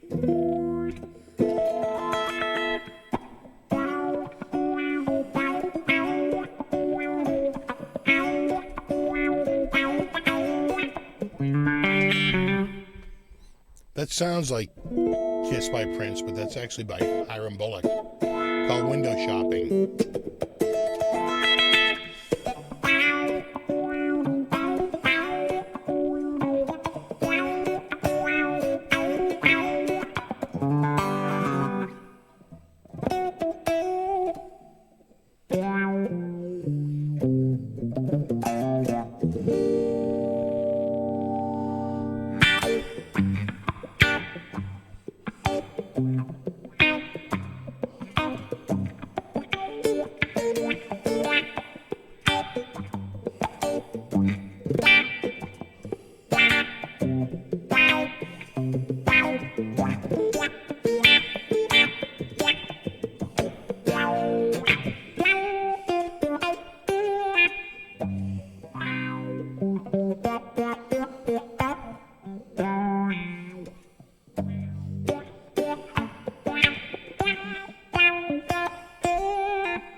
There it is.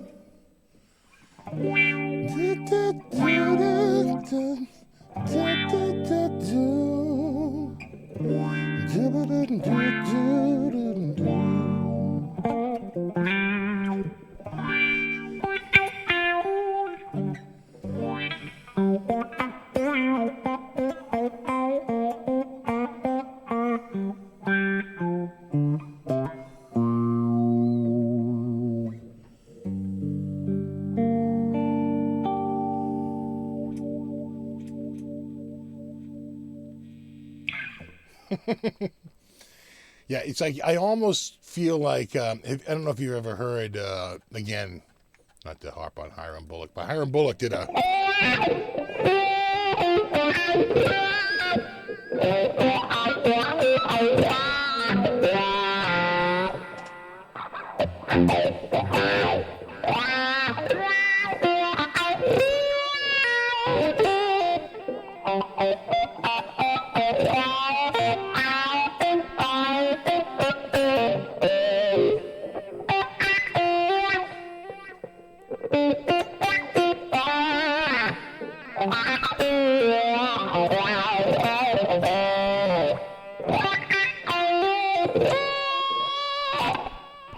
God, I miss him. Hiram Bullock. Never forget that name. Hiram Bullock. Most people will remember Hiram. He's the guitar player who couldn't show up to work at the Late Night with David Letterman show. He would miss shows. He was an amazing guitar player, but you know the guy was a bit of a party animal, and eventually he was replaced with a guy who they had pretty much veer out.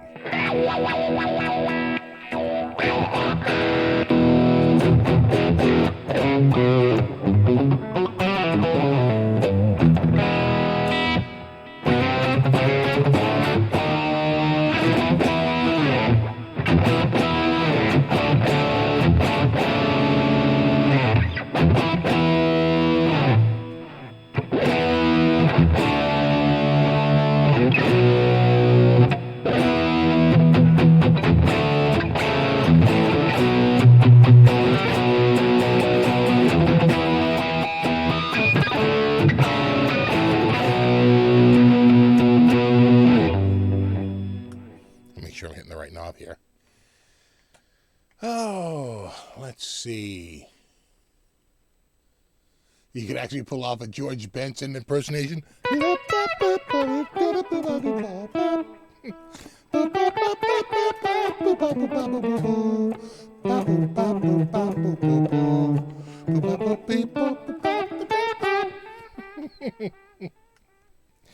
Oh, yeah. All right, I'm missing questions here. I don't want to leave anyone hanging there. I didn't see you tune this when you grabbed it. How long has it been hanging there? I don't know, 2 weeks? I don't know. You've seen it in videos. How long has it been up in this shot in videos? 2 weeks? A couple of weeks or so.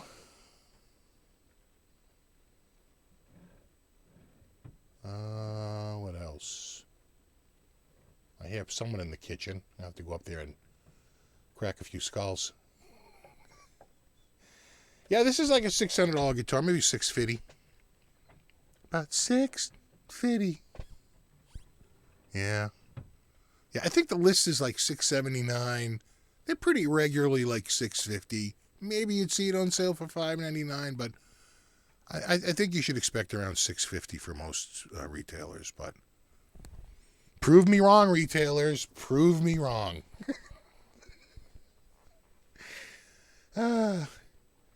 Anything by John Sykes? Well,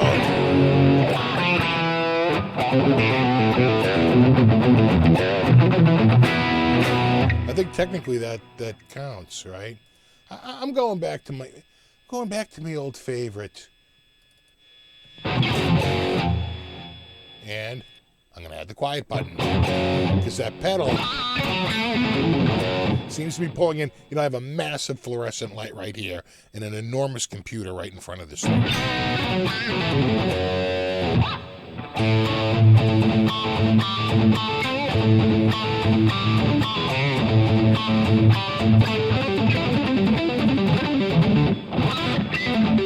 Okay, that's so hard.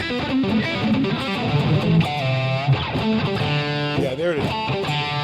The open string.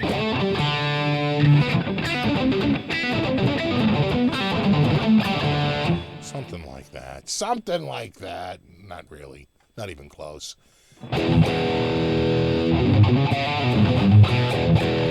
Yeah, Ron has it right. It's a wah between my guitar and the interface. Exactly.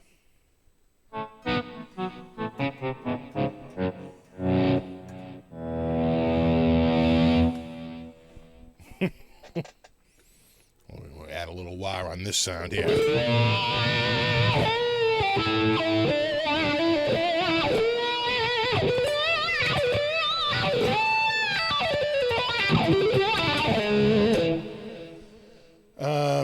What is the weight? The weight on this is 9.96 pounds. Let's just call it 10 pounds. It's a 10-pound guitar.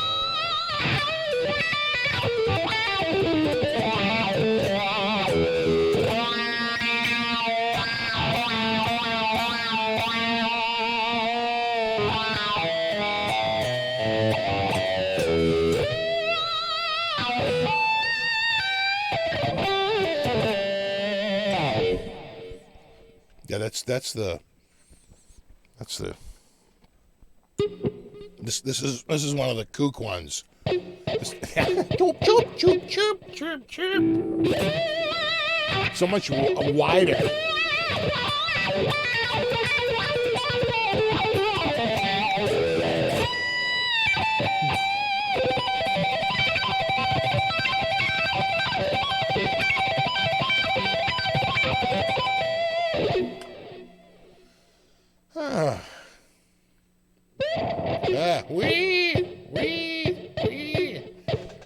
God. Listen to that thing. It's like a goddamn orca.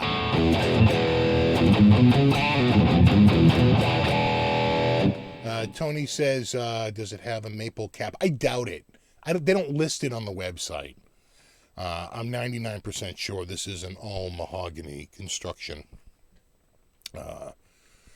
Probably mahogany neck too. You check their website, but I'm going with all mahogany. Ebony fingerboard though, that's key.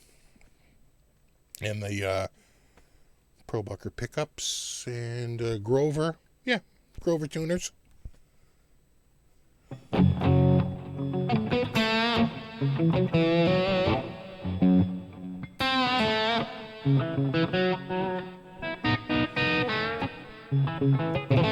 ever play a Nighthawk? I don't think I have. Is that a Gibson guitar? I always confuse that with ESP. right? So Gibson made the Nighthawk, right? And it's the smaller body. I think ESP has a guitar that's very similar in look, in that it's like a mini-sized, single cut with a very sharp horn, right?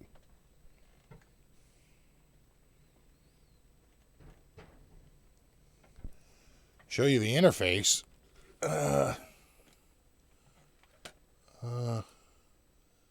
There it is. There's the Spark. There's the wall of guitars. And then there's this guitar. Just like that. Yeah. Yeah.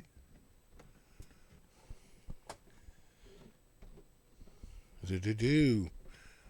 Think about this guitar. It's got the thickness, you know. It's got a really, beefy, thick body design. And again, that's what I think about when I think of these guitars. I think of the chunkier body. Look at that thing. You live in there. You do a couple of, it's like a skate park.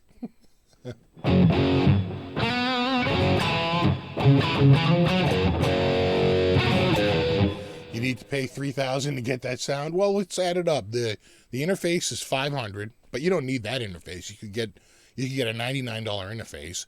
I do it because I need a bunch of inputs. But if you only need one input, right? You could spend $100. You don't have to spend $500. But I did. I got $500. It's $500 for that unit. And you're going to need a computer. Those aren't free. The last computer I bought was a pretty inexpensive laptop, about $400. You're going to need a laptop or some sort of desktop computer. And then you're going to need the software. And the software isn't free either. That's $299 if you don't get it on sale. But if you hold out and you get it on sale, it's usually like $179 on sale, which is a pretty significant discount. I recommend you hold out and get it on sale. They usually do a sale twice a year, once around in the summer and once around Thanksgiving. So that's when to strike on the software. And that's it. You could technically do it for $179. Your cheapest way out of it is going to be like $179 for the software and then another $100 for the interface. Assuming you already own a computer. But you could run the software on a computer from like 2012 and it would work fine. Seriously. It's like it does not take a ton of computing power to run this. I need a ton of computing power because I'm streaming and running it at the same time. Right, I'm running the software and I'm streaming off this system simultaneously. That's why I'm running an i7. But that's from 2012. It's a third gen. They're up to 10th gen. All right,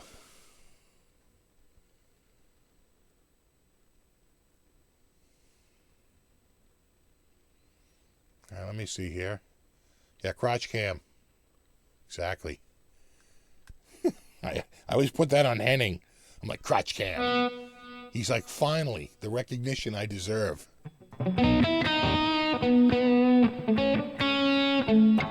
Yeah, I would wait and buy it when it goes on sale. If you can wait that long. But, you will save like a good $100 to $120 off of retail. So there's that.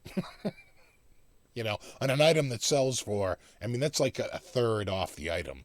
Right, if an item sells for $300, you get more than $100 off. That's a pretty steep discount.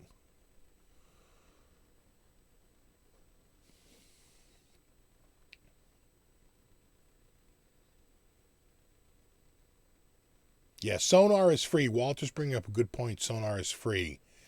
Sonar might have a light version of TH3 or TH2 in it. They did have an agreement with them for a while, but now that they've been taken over by BandLab, I don't know that they're still doing that or if it's still included. It was a light version anyway. You're not going to get all the latest amps.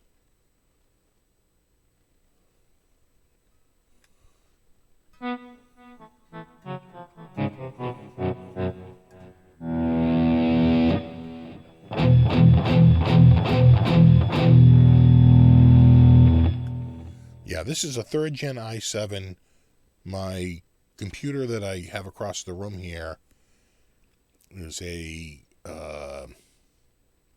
6th gen? Yeah, it's a 6000 series. 6th gen i7.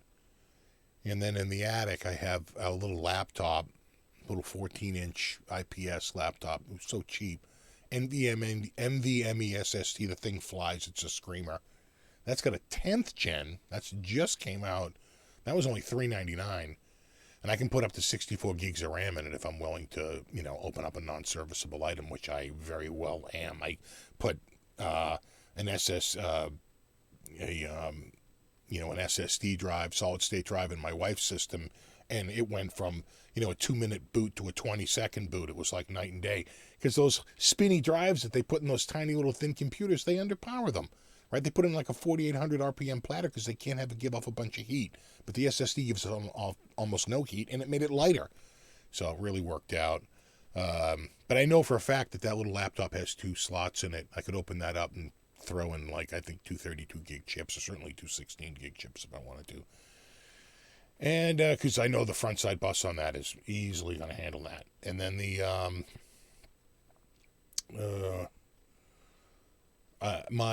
my main video computer up there for video editing is an Athlon 2700X with 32 gigs of RAM and an RTX 2060 because that really does help, especially when you're doing scaling or any sort of an effect.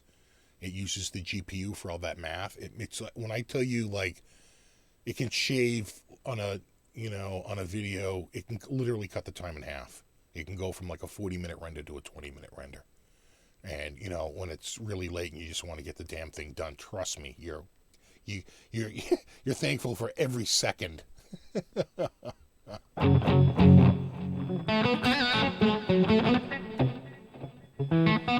So Mr. BHB Jr. says THU has been kicking out free plugins lately.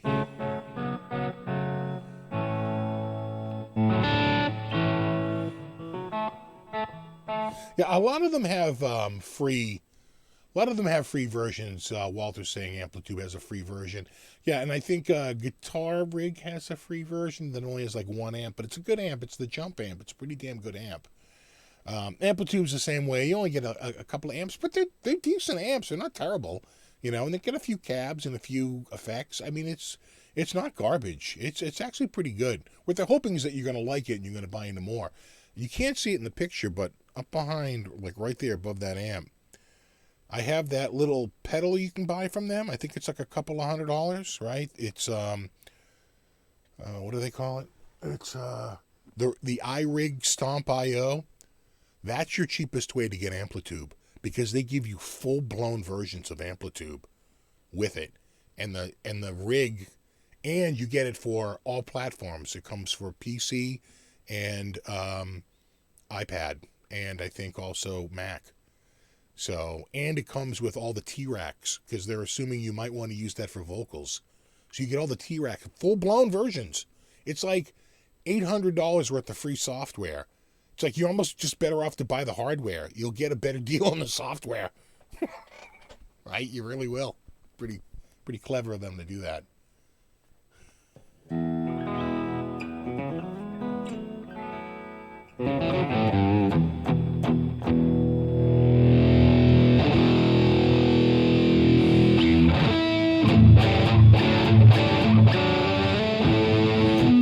Feels a little loud. There we go.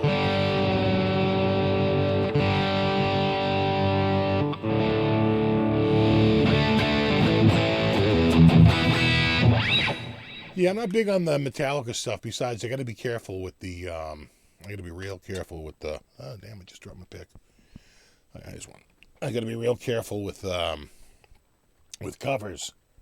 They have no humor for that. They have no sense of humor. We're getting live tweets. I'm getting live tweeted at here. That's all right. There we go. All right, looking good. Looking good. What's that from?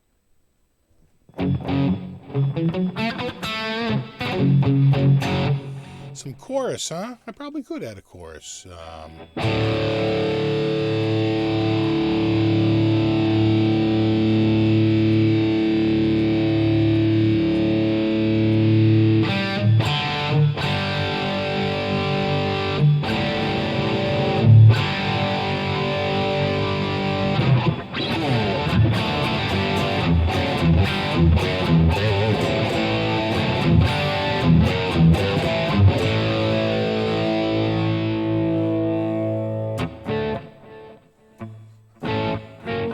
What is it?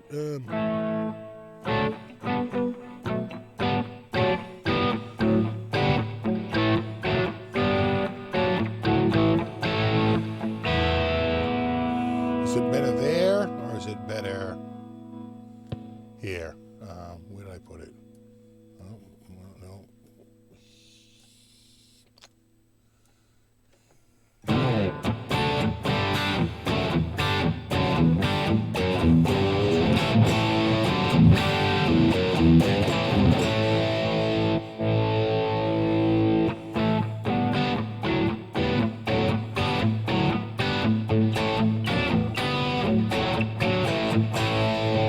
Here it is off.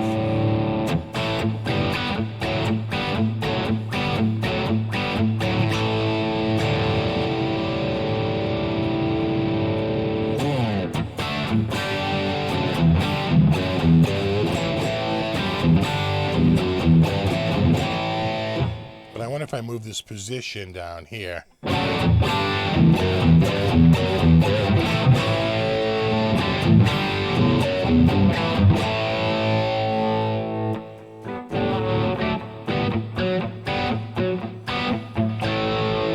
don't know if it's more effective before the gain stage or after it.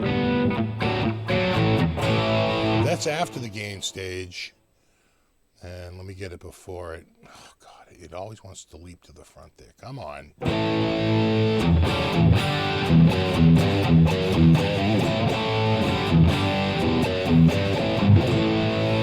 That sounds a little smoother to my ear than the other one.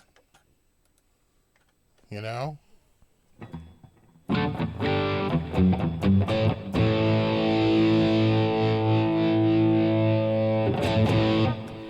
Hey, dude, love the Spark reviews. We'll have to try that thing. I'm a Blues Tweed Junior Mustang 3 with the fender. Quit supporting the Mustang. Yeah, you got to remember, it's certainly, the Blues Junior is going to be a much louder amp, much more robust tube amp, you know. The Mustang is probably more like that in that it's, you know, it's a digital amp. If I'm thinking of the same amp. All right, now hold on. Let me just go to...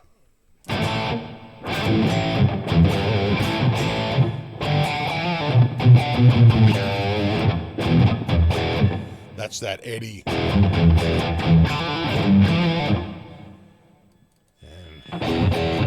And then there's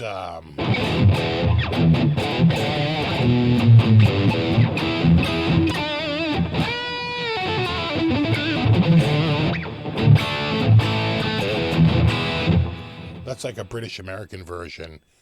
This is like German and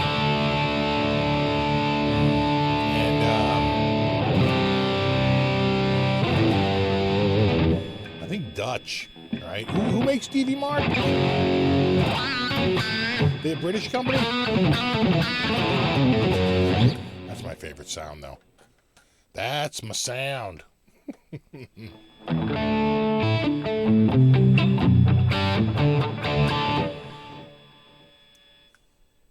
Have a good one, Aljon. Thanks for hanging out, buddy. Yeah, talk to you soon, man. Absolutely. No, you rock, buddy.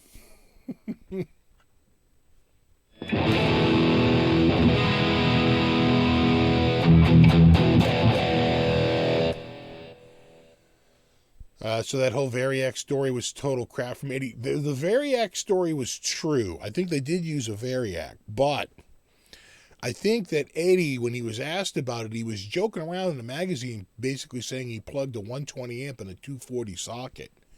That's how he got the sound. And, you know, they had to come back and like basically say, do not plug a 120 amp into a 240 socket. It's dangerous. And, you know, I think later on he realized that he was probably really influential in that. You got to be real careful what you say, even joking around. It didn't come off like a joke. And I think that's where a lot of the rumor came from, was that whole, you know, plugging a 120 into a 240. But I think he really did use a variac. That actually may not, right, to add a little bit more sagging to it. And that won't destroy it, you know.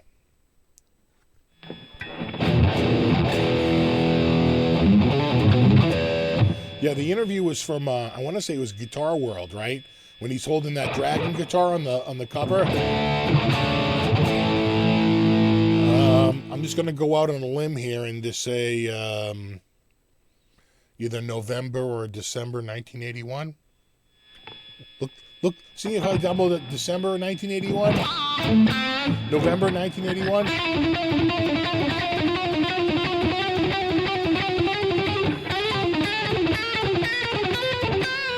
And he's playing he's got that Dragon guitar.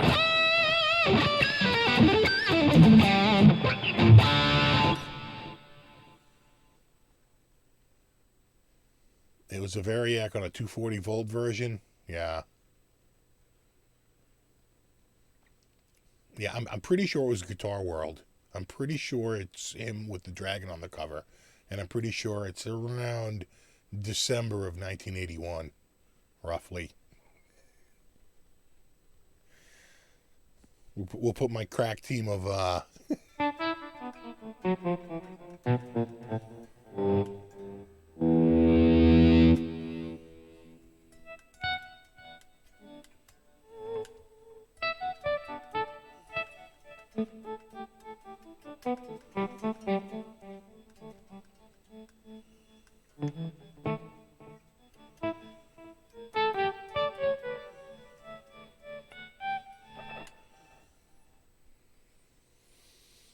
Well, Les Paul sounds better for the AC/DC sound than the SG, in my opinion. It's got a nice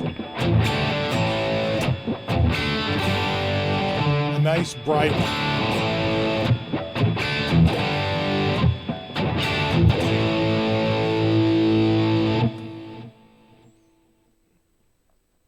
Stephen Franklin says it was Guitar World. Yeah, I remember that.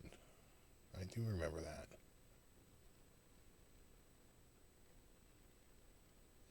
Yeah, in the Back to the Future scene, Marty turned the Variac dial, right? Oh yeah, that whole movie is laced with all kinds of Van Halen nods, absolutely. But you know, if you were a current guitar player, who would you be into in 1985, right? Be Van Halen, right? He was sort of the guy.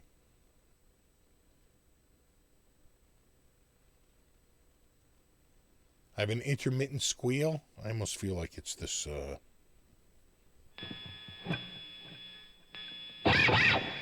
like that. It's like it's the wah-wah pedal picking up interference.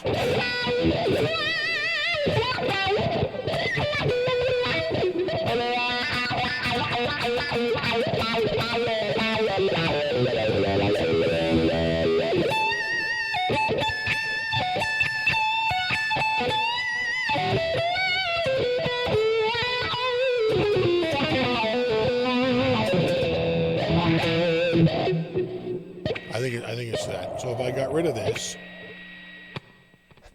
and if I pull this, it's like that. And I pull this, and I go like that. Now I have a direct signal. Yeah, no more squealy.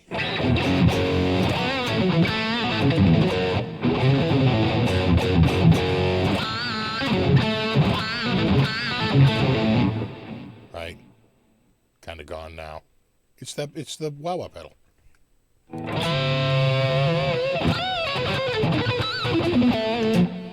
So it must be picking up, again, it is right in front of a computer. And computers are known to give off quite a few EMFs. So I wouldn't doubt it.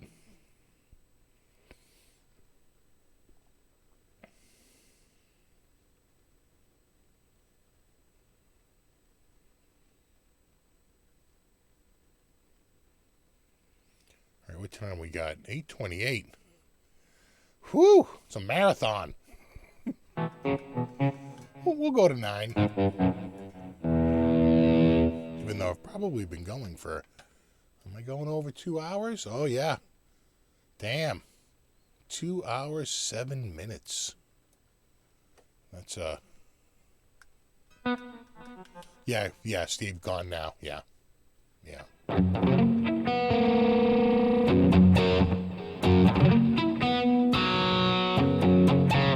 I gotta remember the interface, I purposely have it's 2 layers away. Right, so it's got to go through this big slab of wood and then another slab of wood. It gives it a little bit of EMF protection, I find. If it didn't, I could always throw some foil under it, lay some aluminum tape under it to break it up. But it's never been a problem.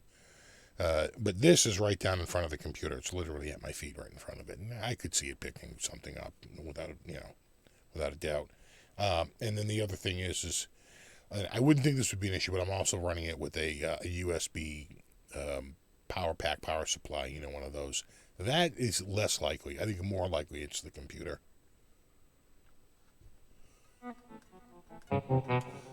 Get some takeout and go till midnight.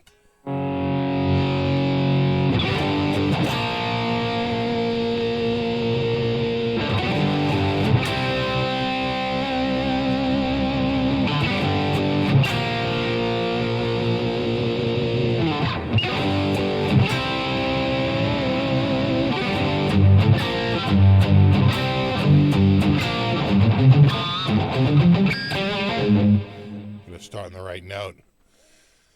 Oh. I don't think I know any Tesla. Not off the top of my head. Their biggest song was a cover, right? Signs. Sign everywhere, sign. That was one of their biggest tunes. I think that was a cover.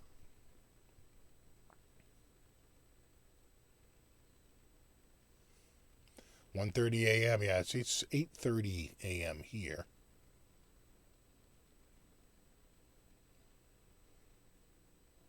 He says, I'm liking those humbuckers and that THU killer. Yeah, they sound good. Yeah, I saw that Krell bar. Fred Willard, man. That's such a bummer. I really liked him in... the last big movie I remember him in was Wall-E. Right, watching that with my kids. Right, he was like the only live action. The rest was animation.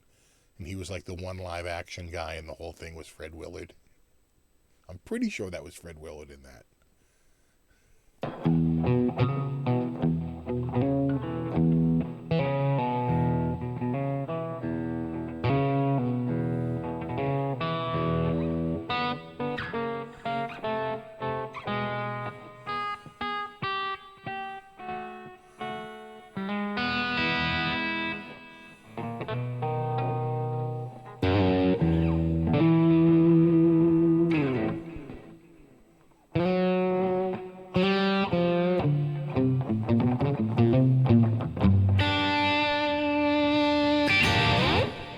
I should be an E. I think I'm straight up E, or close to it. What's it saying? I'm a little flat. Just a hair. I don't want to go too nuts because it... that's on. It's off a hair. Come on. I never tuned this one. Looks like it was in tune with itself, but it was just a hair flat.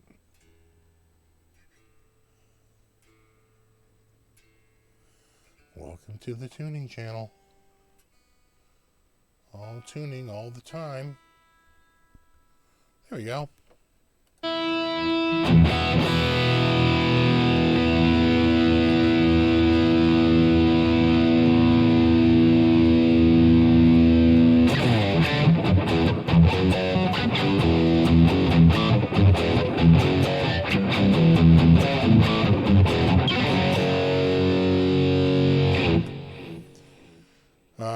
solo do you recommend learning? Oh, there's so many good ones. You got to know the classics like Crazy Train and,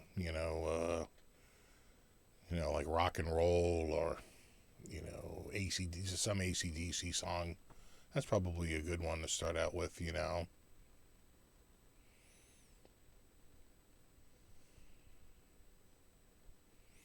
Are you a Metallica fan? Not a huge one. No, we talked about that last week. Not particularly. I mean, I don't dislike the band, but I've never bought any of their albums. Back when you could buy an album.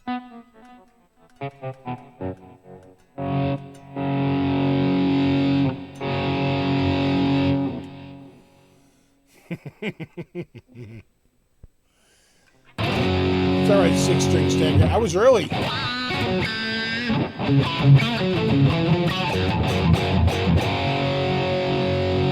Actually started like 40 minutes early.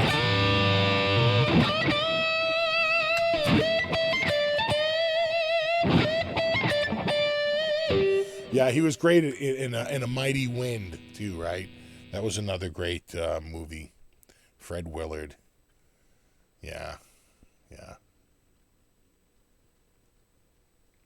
Yeah, another one, Second Mars, David Gilmour solos, good for those are great solos, because, they got nice bends, you work on your bending, they're beautifully crafted solos. I agree with that. Anything by David Gilmour. Pretty good. What's up, Christoph?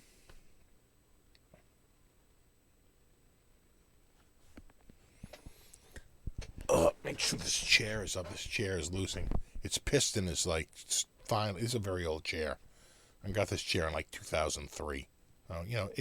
It's had a good run, but the piston is finally starting to leak in it, so it just slowly sinks. And then you let it back in. Then over time, it's just finally starting to lose air.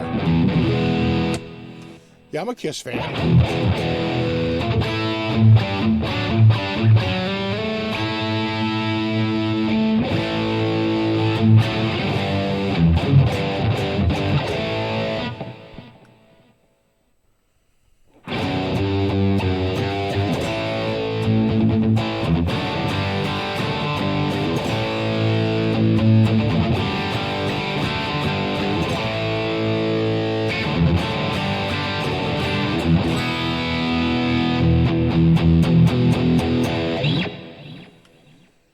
Sad to see that YouTube and anywhere else has issues with other people playing band songs.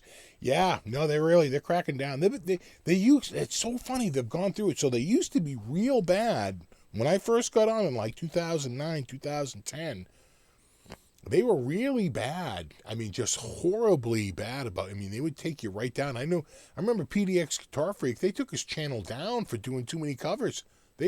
They killed his channel. He had at the time 3,000 subs. They wiped him out. I was like, oh my God. And he then it sort of got relaxed. Then they were sort of okay with it. It was like really weird. And now it's come full circle and it's back to no. Oh, who knows? Steve, have you seen Mike Tyson is coming back? I did see that, and I saw some of the footage of him. I tell you, man, he looks good. I thought he was good. He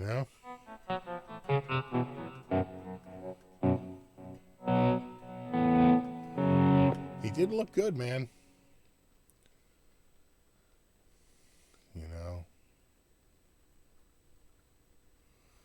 I just disconnected the wah-wah, but I would, yeah.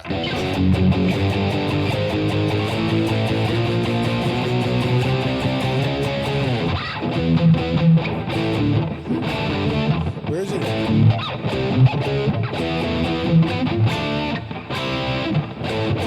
I'd have to think.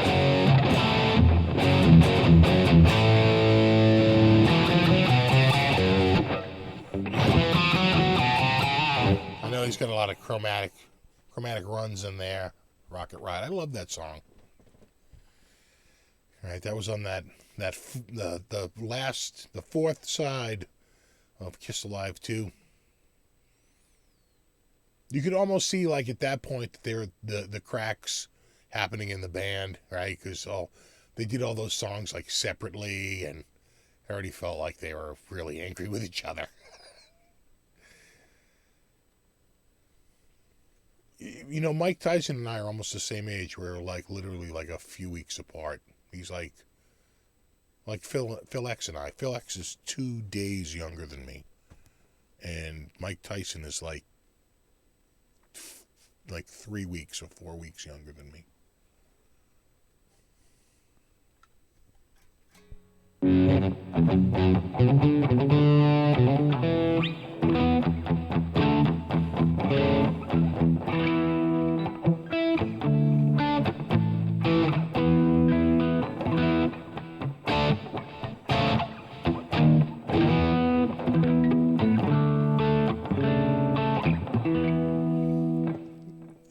Filming Coming to America 2. I want to see Team America 2, but I heard that they swore they would never work with puppets again after that film, that it was a nightmare. Tropic Thunder 2.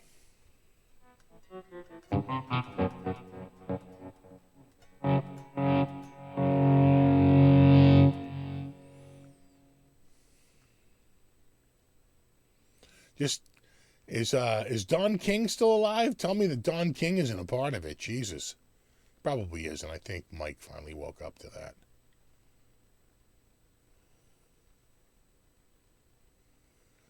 What you need is a manager.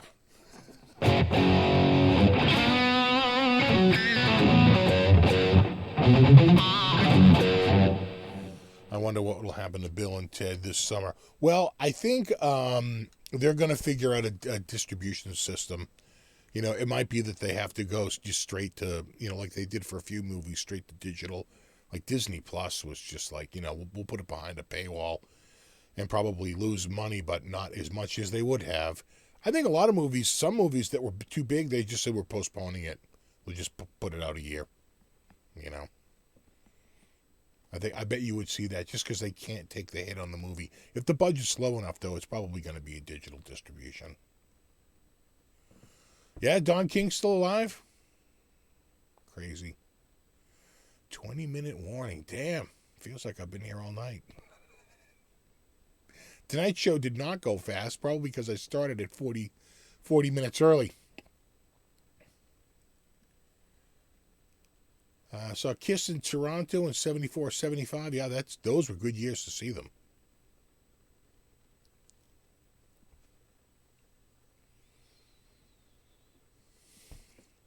I don't know, Krellbach. Krellbach says Robert Downey won't be able to play the same character again.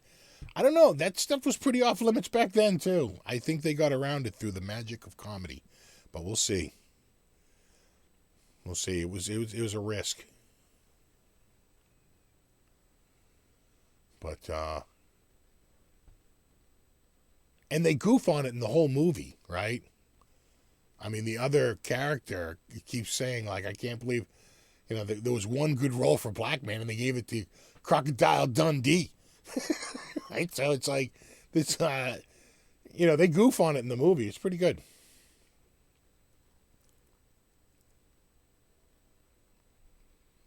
Bobby Briggs, national treasure.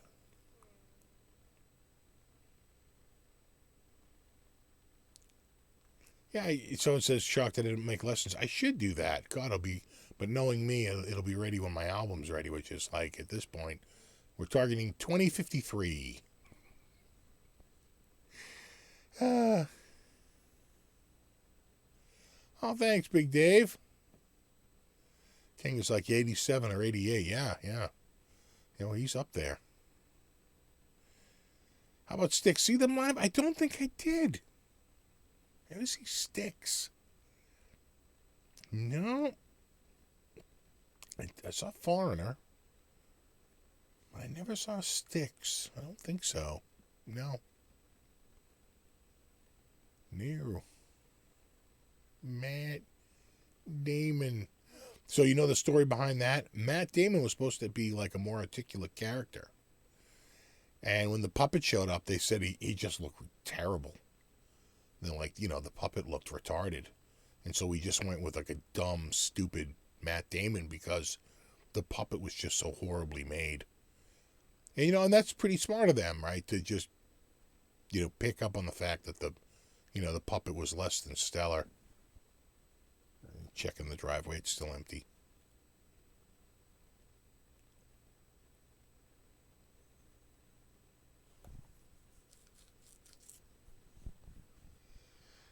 Great, Steve. Great to see you. Have you got any experience with Guitar Amp Sims and the iPad platform? Yeah, I had 2 for the iPad.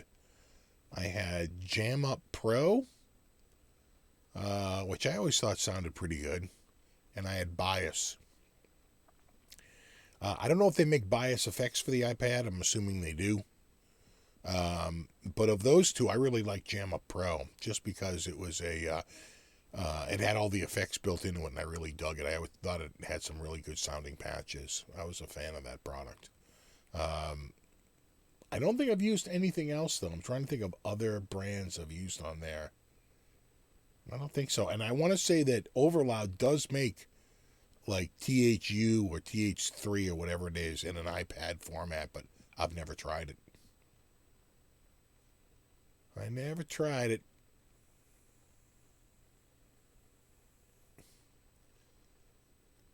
2000 was a long time ago before the country got divided. Dude, how young are you? Trust me. It was.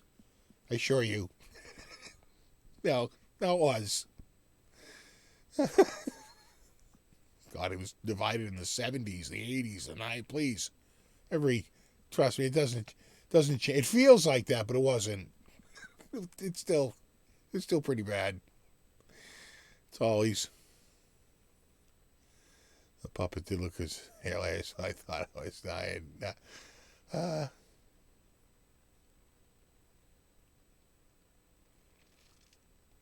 Yeah, DeYoung can still belt. Did you see him recently? He's been throwing up songs on like Facebook. I heard Tommy Shaw sing on Facebook recently or on Instagram, and he sounded really friggin' good. I was like, damn. But they both, I guess they hate each other, right? They're never getting back together again. But they both sound great. What you find out is when people pass away is that they're a lot older than you thought, right? Like Rick Ocasek, right? Rick Ocasek was born in like 1945, right? I mean, the guy was he was really much older than people realized. By the time he made it in the 70s, he was already like 30-something, like 32, 33 years old. Right? They made it in 77, I think, was their big album. Could have been 78. Might have been 78 was the first Cars album. Interface suggestions. I like Focusrite. I've had nothing but good luck with them. I'm using an 18i20, but that's a bit of a bear. I think you could get you could even get their Soloist and it would work fine, but I'd probably spend enough money. I'd probably get not the 2i2, I guess it's the 4i4, just so I'd have a MIDI, because it can translate a MIDI device into the USB and get it into your computer. So you don't have a way to get MIDI into your computer over a 5-plug MIDI pin. It acts as a MIDI interface as well. And that functionality cannot be, scored enough. You're going to find a lot of old devices that won't connect any other way. And you'll find some devices that you'll want to connect to control the software, and you can go right through that MIDI port. So I would spend enough money to get at least one MIDI port in the thing. And I want to say that's the 4i4. It's probably $249 or something like that, because I think the Soloist is like $100, right? And then the 2i2 is like $150 or $179, and then the 4i4 is like $250. By the time you get up to the 18i20, the big rack mount one, they're like $499. I mean, they're not crazy expensive, but they're not. I wouldn't say that's exactly cheap either. How many Schecters do you own? Have I ever owned a Schecter? I did own an ESP. Have I ever owned a Schecter? I don't think I have. I wanted to get one of those Sun Valley Super Shredders. with the Sustainiac pickup in it, right? But I never got around to it. Those are great. I really like those. The Sun Valley Super Shredder by Schecter. With the, and you got to get it with the, with the right pickup. I think. Oh, that's what it is. I knew I could feel I was hitting it. Like you're hitting this with something, brah. Yeah, I'm hitting it with my foot. With my foot, damn it.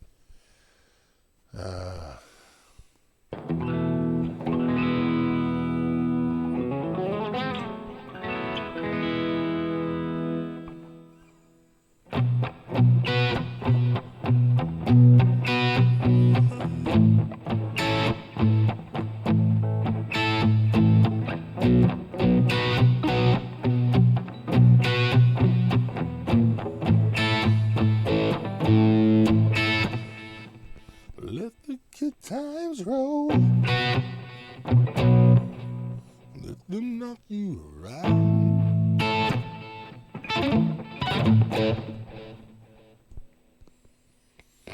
Is the Harley Benton worth the money? The ones I have are. I mean, certainly that gold top for $150 is easily worth it. And that other one I have with the roasted maple neck, that's a killer guitar for under $500. Really is. Harley Bentons are worth it. What you got to do is get over the, the snobbery. There's so many. First of all, Harley Benton isn't a great name. They wanted to sound very American, but I think that sounds like somebody not American trying to sound American. If you wanted to sound American, you would have named it after some generic American feature that no one can own, like Denali, right? Or right, that's Yukon, Yosemite, right? Arcadia. That's why so many cars are named after that, because nobody owns that name. They can use it, and right, they don't have to worry about it and have to come up with some name. And it would have sound, and they want to sound American, right? So they use these American landmarks. They would have been. I think they would have been better to do that. Harley Benton. I just think I can't help but think about Barbie Benton. That's all I think about when I think of that. Is like Barbie Benton, right? Remember that chick from the late 70s, early 80s? Mark Knopfler, a no-show at the Rock and Roll Hall of Fame. Yeah, get over yourself. It's like, the fans like it. And he basically said he wouldn't show if everyone else showed. And they're like, we're going to show. And he was the one that held out. It's like, whatever.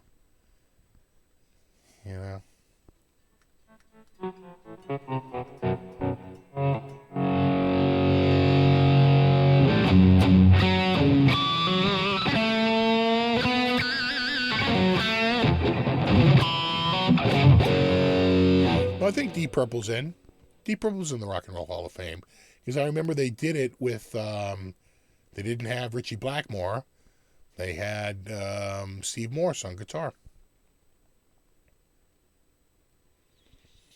I thought, who did, I thought sounded really good. Remember when the Moody Blues got in and they went up and played? I thought they sounded really good.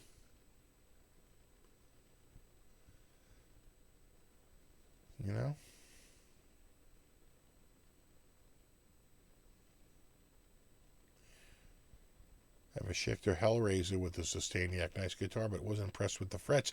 I think the Sun Valley Super Shredder are they stainless steel frets? Maybe not. Maybe not. I might be confusing that with something else, but maybe it's just like an aluminum. They have these like aluminum features to the bridge. Yeah, I could be confused on that. Maybe it's not, but I do like the look of it. It's just a straight up Strat.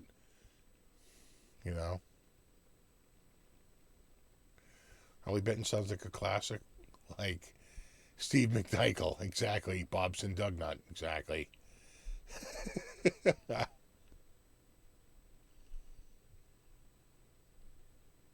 But the thing about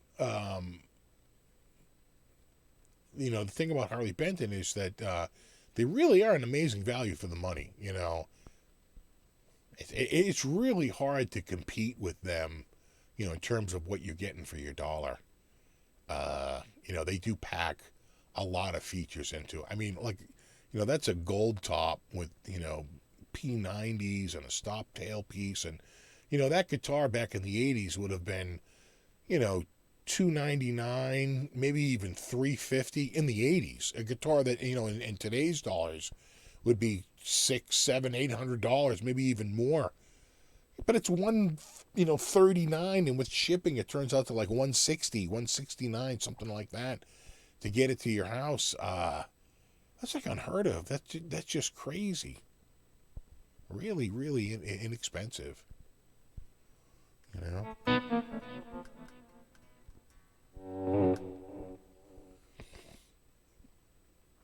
Steve, what do you think of the Rock and Roll Hall of Fame? I live in Cleveland. I think it sucks. They could do so much more.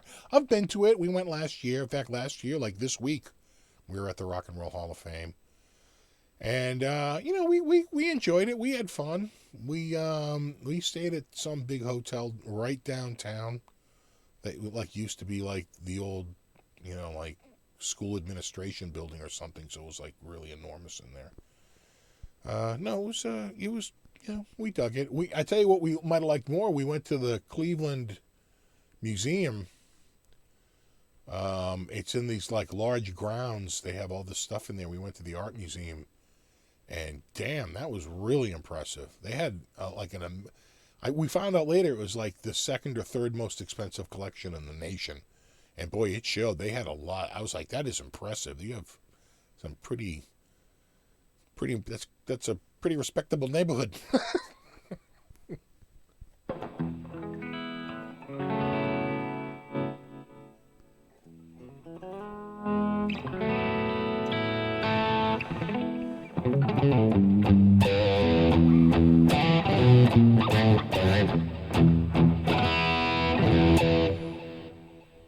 Making sure I don't have a car in the driveway.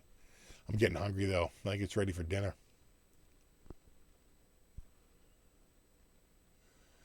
I feel like if they wanted to, they could have come up with something like, you could have named it after almost any, like, you could have called it Chicago guitars. You know what I'm saying? Like any American city where the name is not a copyrightable name, right? You can't, and no one really owns it. They could have probably done something with that. And it might have been because it's not unique enough that they wouldn't be able to trademark it, that they avoided something like that. But this Harley Benton, I don't know, that doesn't sound super American to me. It sounds like something trying to sound American.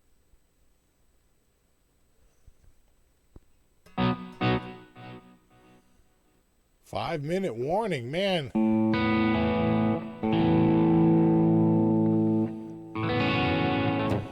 Cleveland has a really good art and history museum. Don't get me started on the aquarium now. Geez, sounds like you've had We really did. We loved that art and history museum. It was amazing. It was huge. We loved it. I should make tacos. I don't know if we have everything for tacos, but that is a good suggestion. I have a feeling I'll take a look through and it'll be like a bowl of cereal or like a,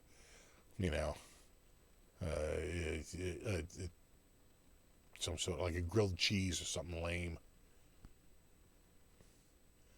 See you, Second Marsh. Thanks for hanging out. Steely Dan was cool. I really.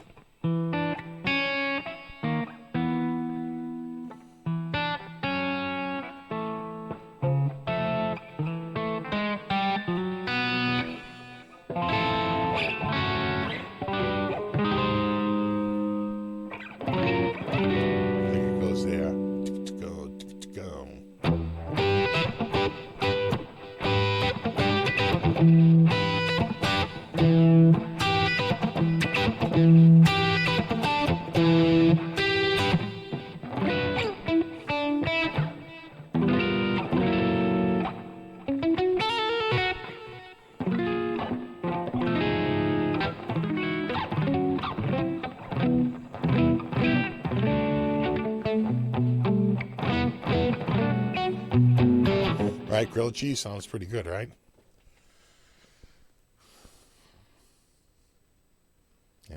Half a stick of butter on each side. All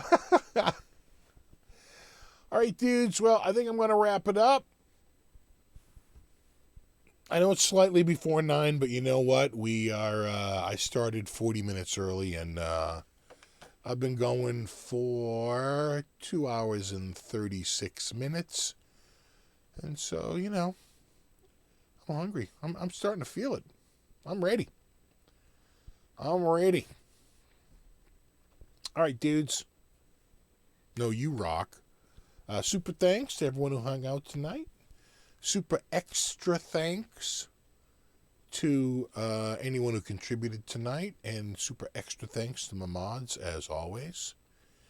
And, no, you rock. No, you rock. And, I'll see you in a week. I'm hoping to finally get some videos cranked out this week. I keep saying that week to week, but I don't know. I got a good feeling about this one. We'll see.